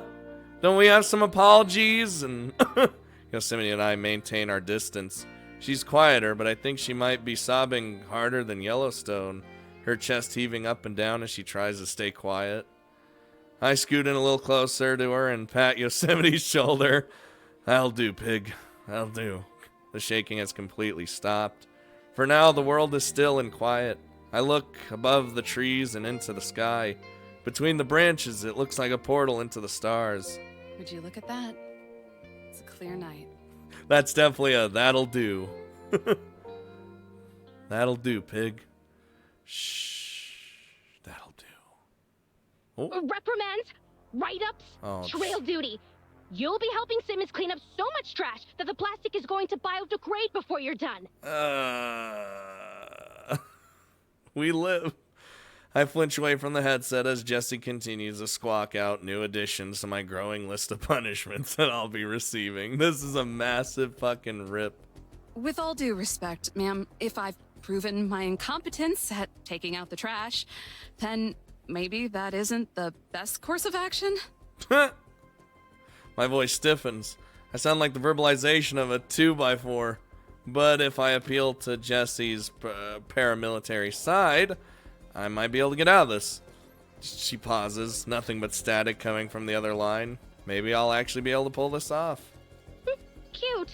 Let's see if you can keep up that charm when dealing with the field trip group tomorrow. Any other holes you want to dig? Not really. We almost destroyed the world. Yikes. Jessie doesn't just lay down the law, she is the law. Apathy is death. Still, it's not like I can actually explain myself. What am I gonna say? Sorry, I neglected my duties and left the government's truck in the middle of nowhere, but Yellowstone, the girl, took me to Yellowstone Park, and then we had a crazy, crazy time. May as well trade my badge for a straitjacket at that point. Groaning, Jessie fakes a cry that sounds just a little too real. Ugh. Why do you always make my job so much harder, Eve? Is it fun? I remember when I used to have fun. Her portrait even went down. Oh boy, I really did it this time. Look, I'm really sorry, Jesse. Something came up, and I had to, We can't even explain nothing. I cough because there's no way I can say this with a straight face, and it won't sound bad. hitch a ride back and take care of it. God, it even sounds worse out loud. Take the truck then. I had to send Ernie to go get it. Now I'm down a man, and there's 24 completely full trash cans in high occupancy areas. What's Jessie do? She's like the... I like to always think of her as just like the leader of our little ranger squad. That's it. As if I didn't already have enough on my hands with all this Yellowstone business. Do you know how many locals called me about the earthquakes? Please tell me it was just one lone idiot. Okay. Hey, we stopped that. Try 42. Today. Jesus Christ. Someone give this poor one a break. Whatever she makes isn't enough. It's like, hello? This isn't even the right park. And even if it were, I don't have any information that's not on the news. And I don't think my degree in criminal justice qualifies me to try and gather more. I'm at the end of my rope, and it's starting to look more and more like a noose. Oh no. Well, that went dark. For the past 12 hours, the news cycle has been ablaze with reports of volcanic activity centered in Yellowstone National Park.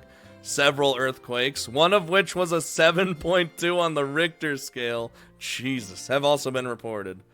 All the scientist types have been up in arms. Young guys with messy hair on talk shows huffing and puffing about how catastrophic this could be. Call it a hunch, but I think it's gonna die down in a few days. Well, it sounds like you have your work cut out for you. Give me a call if you need a hand. I'm not good for much, but maybe I can help you manage the chaos. Well, remember, Josie, Jesse is here at Yosemite. Yellowstone's like 1,000 miles away, so... of course, she wouldn't have felt the stuff. Oh god, I gotta sneeze.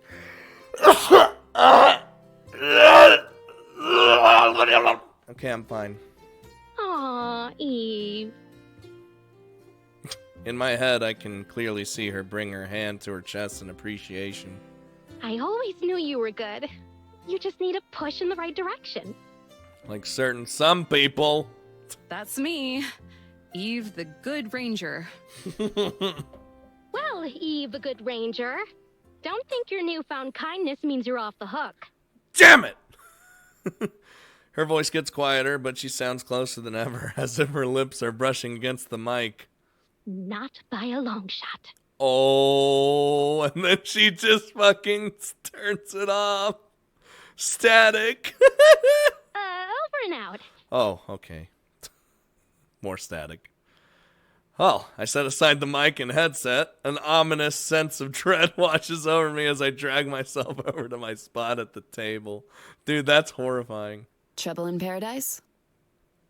Yosemite peers over her book. I flop down on my chair and glance over at Yellowstone, who's busy working away at the sink. Nothing worth opening wounds over. Sunlight bursts through the window, the flimsy curtain doing little to inhibit it. It drapes itself like a lazy cat across the table, warming the pages and my hand.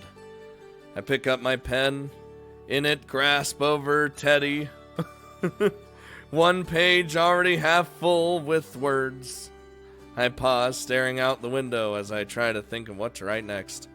Yosemite alternates between sipping her tea and writing a few words at a time. She catches me staring once, but rather than a challenge or an insult, she just nods in acknowledgement. An unspoken truce between us. Not far away, Pup and Zion sit beside each other on the floor. Pup wolfs down a bowl of the finest puppy chow, his long tongue assaulting every single speck of food. Zion balances her bowl of oatmeal on her knee, a generous portion of raisins decorating its surface. She tries unsuccessfully to feed one to Pup. That's not coyote food either, is it? No, it's not. Yellowstone glances over from the hot stove where she's cooking. Zion looks up, a raisin still stuck to her finger. Coyote food? Yup. Weren't you saying the other day that he shouldn't have any people food? Zion frowns for a second, then smiles wide. Yeah, that's probably a good idea. Sorry, boy. I shouldn't have teased you with this. He wasn't eating it anyway. The raisin on her finger rejoins the rest of its kind.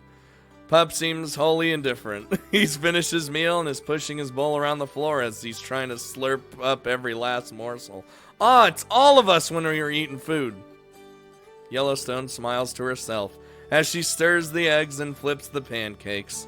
I'm not sure that anyone else sees. As she cooks, oh my god, she's occasionally darts away from the stovetop to place an errant book back on the shelf or to wipe down the stains left behind by my coffee mug. She rinses out the percolator and deposits it in the sink. Then with the same motion, she deftly slides a perfectly round pancake onto a plate. She repeats the process several more times before carrying 2 steaming plates to the table. Oh! Bon appetit! It's the thought that counts. She slides one of the plates in front of me. It's laden with fluffy scrambled eggs and equally fluffy pancakes. Oh! Oh! This looks great. Like always. See, but we're gonna give her the validation. We learn. Yellowstone beams in response. Then she swoops over to the other side of the table, proudly delivering Yosemite's breakfast a safe distance away from the open book. Yosemite slides that away as she picks up her fork. Thanks. Oh! Yellowstone's hand freezes, just inches above the tabletop. I also set down the bite of food I was about to take, staring at Yosemite. That's like the equivalent of a Kronk's dad's thumbs up right there. What? She hurriedly chews and swallows her first bite of food, looking from me to Yellowstone and back again. 2 big old tears swim in Yellowstone's eyes. Tears of joy. Don't mention it. I can't believe my ears. She knows how to say the T word after all. Yosemite glares at me, but it's not as sharp as usual. After all, she knows she knows she can't really deny it in this case. She just rolls her eyes, sheathing the daggers in them, and goes back to her breakfast. And with a bounce in her step, Yellowstone goes back to her own meal. The pancakes are as perfect and delicious as before. I devour them with gusto, a lot like Pup with his meal. Some of the syrup from the cake has spilled over onto the eggs, giving them a tinge of sweetness. I don't like that. I don't like having any syrup on my eggs. I think it's gross. I scarf them down too. I mean, I still eat it. We spend our whole meal in comfortable silence, save for the occasional whine from Pup and the giggles from Scion as she plays with him.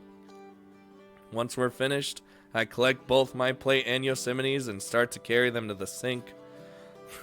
Like a homing missile, Yellowstone intercepts me, whisking the plates out of my hand before I can even protest. Hey! Oops, I can handle those. Just gotta shake a tail feather here. What the hell does that mean? Half a pancake and most of Yellowstone's scrambled eggs remain on her plate. It's okay. You can finish eating. I can take care of these. See, we learned! I reach for my and Yosemite's plates again, but Yellowstone holds them out of reach. There's already a precarious stack of dirty dishes in the sink, and I don't know how she plans to add these to the pile without making a mess. It's no sweat. No siree. Despite the visible beads of sweat on her face, Yellowstone keeps up the charade. Hey, seriously, just let... Yellowstone starts to lose her balance, and the syrupy fork slides from the plate and clatters on the ground below. Pup flinches in surprise, growling at the insolent piece of silverware that dared to enter his domain. Oops. Sorry about that. Like he just goes nuts. Here you go. even dirtier now, though. How dare that fork!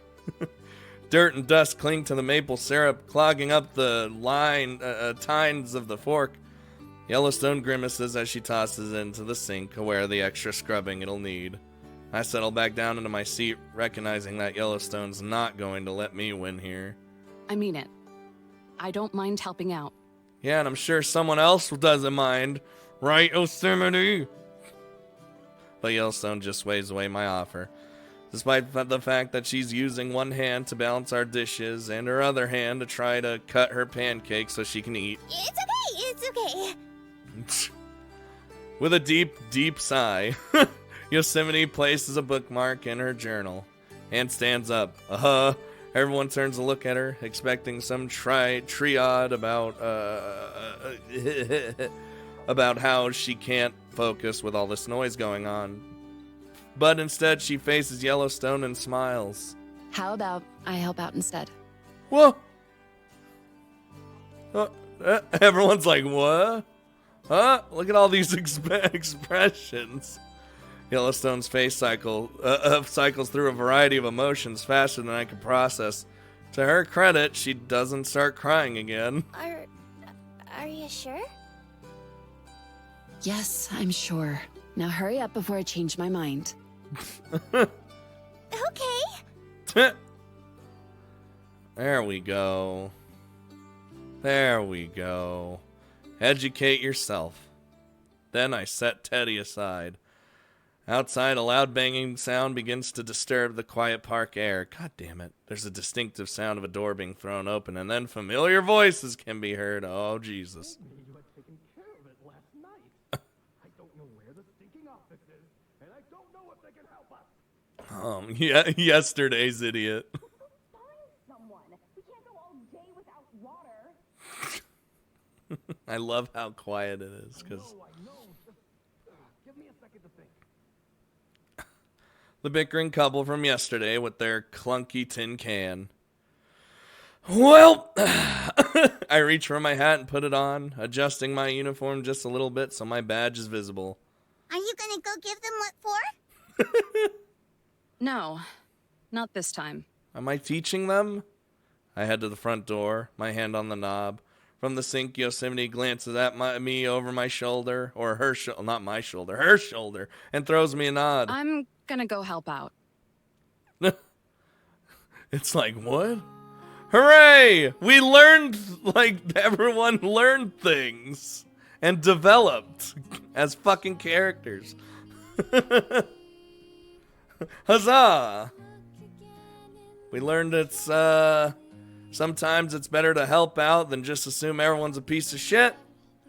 And Yosemite, in some ways, learned that she shouldn't throw everything onto Yellowstone.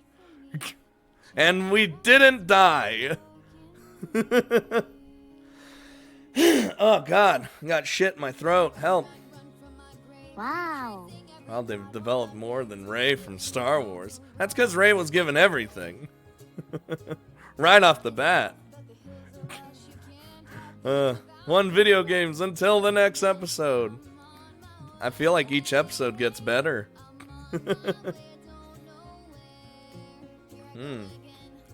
If it's like the last episode, it'll have like a little thing at the end. Everyone evolved. And we got to see Zion put some people in their place. That was amazing. One of the highlights. Rey's fucking terrible. God damn it, dude. New PC's pretty great, Rez. I can actually play games without anything going on. I was even able to stream Battlefront 2 the other day. I've never been able to do that. And on like ultra settings and shit. It was insane. My PC's dead right now. Aww. Rez. Well, Rez, if we can, well, if you get it all fixed, we can all play Red Dead 2 together with role playing, and it's gonna be dumb. I'm trying to hype up that little series thing that we want to do because it's gonna be stupid, and everyone will stream snipe us, and it'll be great. Yeah, here it is. Howdy, yo, campers, and welcome back to another edition of mine and Zion's Fireside Chat. Hooray! We're gonna learn things. Hello. It's very nice to be here. See, money, I want an invitation to Red Dead. Like I said, I don't know how I want to do it. It might still just be the three of me and like Chris and Ray just going around doing fucking whatever. But still, I'll see what we can work out. Like even if you're just on the same server or whatever, that'd be fun. Like everyone just on the same server, and we're just all role playing like idiots. There was a whole lot of ruckus about the Yellowstone supervolcano in today's episode. We're pretty sure most of you got the gist of it. Yeah, we almost dead. Dead? We almost died. It'll probably happen like mid-November, I would say. But we're a tiny bit afraid it might have gone over some of your heads. Nah, we're good. I know it would have whizzed over mine if it weren't for the fact that it is my head. So that's what we're going to talk about today. Some basic information about the Yellowstone supervolcano. Y'all about to learn some shit. Yosemite says learning is super important, so I hope you can take this knowledge with you wherever you go in the world. See, I learned all the facts when I went there. Cause you just gotta know a thing or two about gastrology if you like national parks. Hooray! I think you meant to say geology, Yellowstone? Nah, it's the other thing. Geology. Great! Now just say that word over and over until you can't forget it. Geology. Oh, Jesus. So while she's doing that, I should probably start off by explaining that the supervolcano is what we call a caldera. Mm-hmm. A caldera is a big hollow space that's made after a lot of magma is shot out during an eruption. If enough magma is shot out, the ground above it loses support and the whole thing goes tumbling into the magma chamber. Yep. That's geology for ya. Can't understand a lick of it. Well, I'm glad you remembered how to say it at least. Yeah, she can say it. Wowzers, give me some credit here. There's a whole lot of stuff I can remember. Really? I'd like to hear what you know. Oh, no. Okie dokie, artichoke. Hang tight, cause I'm about to drop some super hot volcano facts on ya. Artichoke and drop some super hot volcano facts. First off, the volcano has only ever had a gigantic eruption 3 times. And they all happened between 2.1 million years ago and 640,000 years ago. And if it happens again... Does that mean when you almost flipped your lid, that was the first time it had been active in a super duper long time? Nuh-uh. Just because it hasn't gone kaboom in a minute doesn't mean it's not active. What? Oh yeah, there's plenty of good old-fashioned volcano junk happening underground. In fact, the cause of... Fucking Zion had like the Monka S going on, like, oh no. One sec, gotta look at my hand. What do you... Geothermal! Oh my god. In fact, it's because of all the geothermal vents that we have a whole slew of geysers across the park, including my gal Old Faithful. Ain't that just groovy? I've seen Old Faithful. That is pretty dope AF. Oh my god, Zion, why? Why did you say it? But what if it goes kaboom for real? It's a little scary to think about. She learned that from Yellowstone. No need to freak. As long as I don't flip my lid again, it should be all good in the neighborhood. Yeah. Oh, that's a relief. Thank goodness. It's time to stop. We need a hashtag dope AF. But... Uh-oh. A lot of tiny earthquakes do happen in Yellowstone. Somewhere in the ballpark of 2,500 every year. Mm-hmm. Oh, That's more than I would have expected. It's because there's always constant earthquakes. Relax. It's just nature doing its thing. It doesn't sound so bad when you say it like that. It's kind of like where I lived in California. I lived like near the fault or whatever the fuck. So like every day we'd have earthquakes, but like they were very small, so you couldn't like even, you kind of got used to it, so you never even knew they were happening because they were very small. Sometimes we'd have bad ones, but like it wasn't, but that was kind of still very rare. Volcanic eruption is also just nature doing its thing. It's totally gonna blow one day, though. No, don't say that. Please don't say something so terrifying so casually. Not today, cutie. Or tomorrow. Or even in the next couple centuries. But it will. But it will. One day. And when it does, a big old plume of ash is gonna pelt down on Wyoming and all the other surrounding states. It's just like... Plant life and livestock will be suffocated by it and kick the bucket. Maybe even regular folks, too. You're scaring her. Buildings and equipment are probably gonna get squashed by all the rock. Entire communities might be wiped off the map. Uh-huh. Worst case scenario, the delays in agriculture and production could lead to a global economic freefall. Whee! Whee! Looks like we're all out of time. Catch you next time, campers. And remember to love our parks. I want them to change that. So, like, instead of zooming in at the speed it did to Zion, make it very slow. Like, slowly zoom in on her face as she talks about that stuff. Wiped off the map? Poor girl. Oh, God damn it. That was amazing. See, even the little fun learning sections is fun. Whew. Well, we did episode 2. And it was, I'd say it was even better than episode 1, to be honest with you. Because episode 1 was like the introductory sort of things going on. But this one was like actual shit, a lot of shit happening. Josie's so mad. So, yeah, we did that. And then that.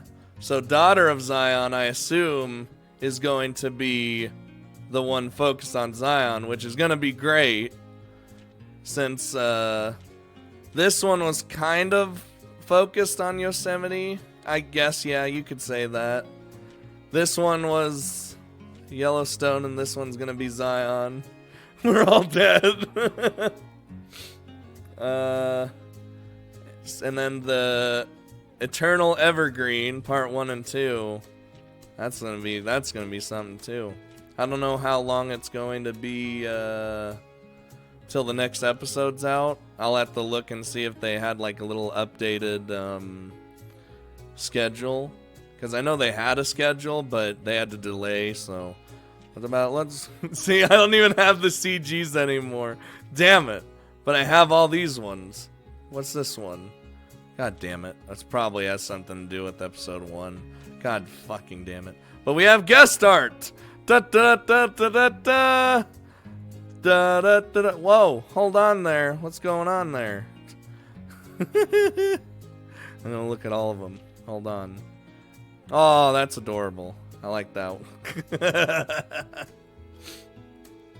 Yosemite hurt my Yellowstone.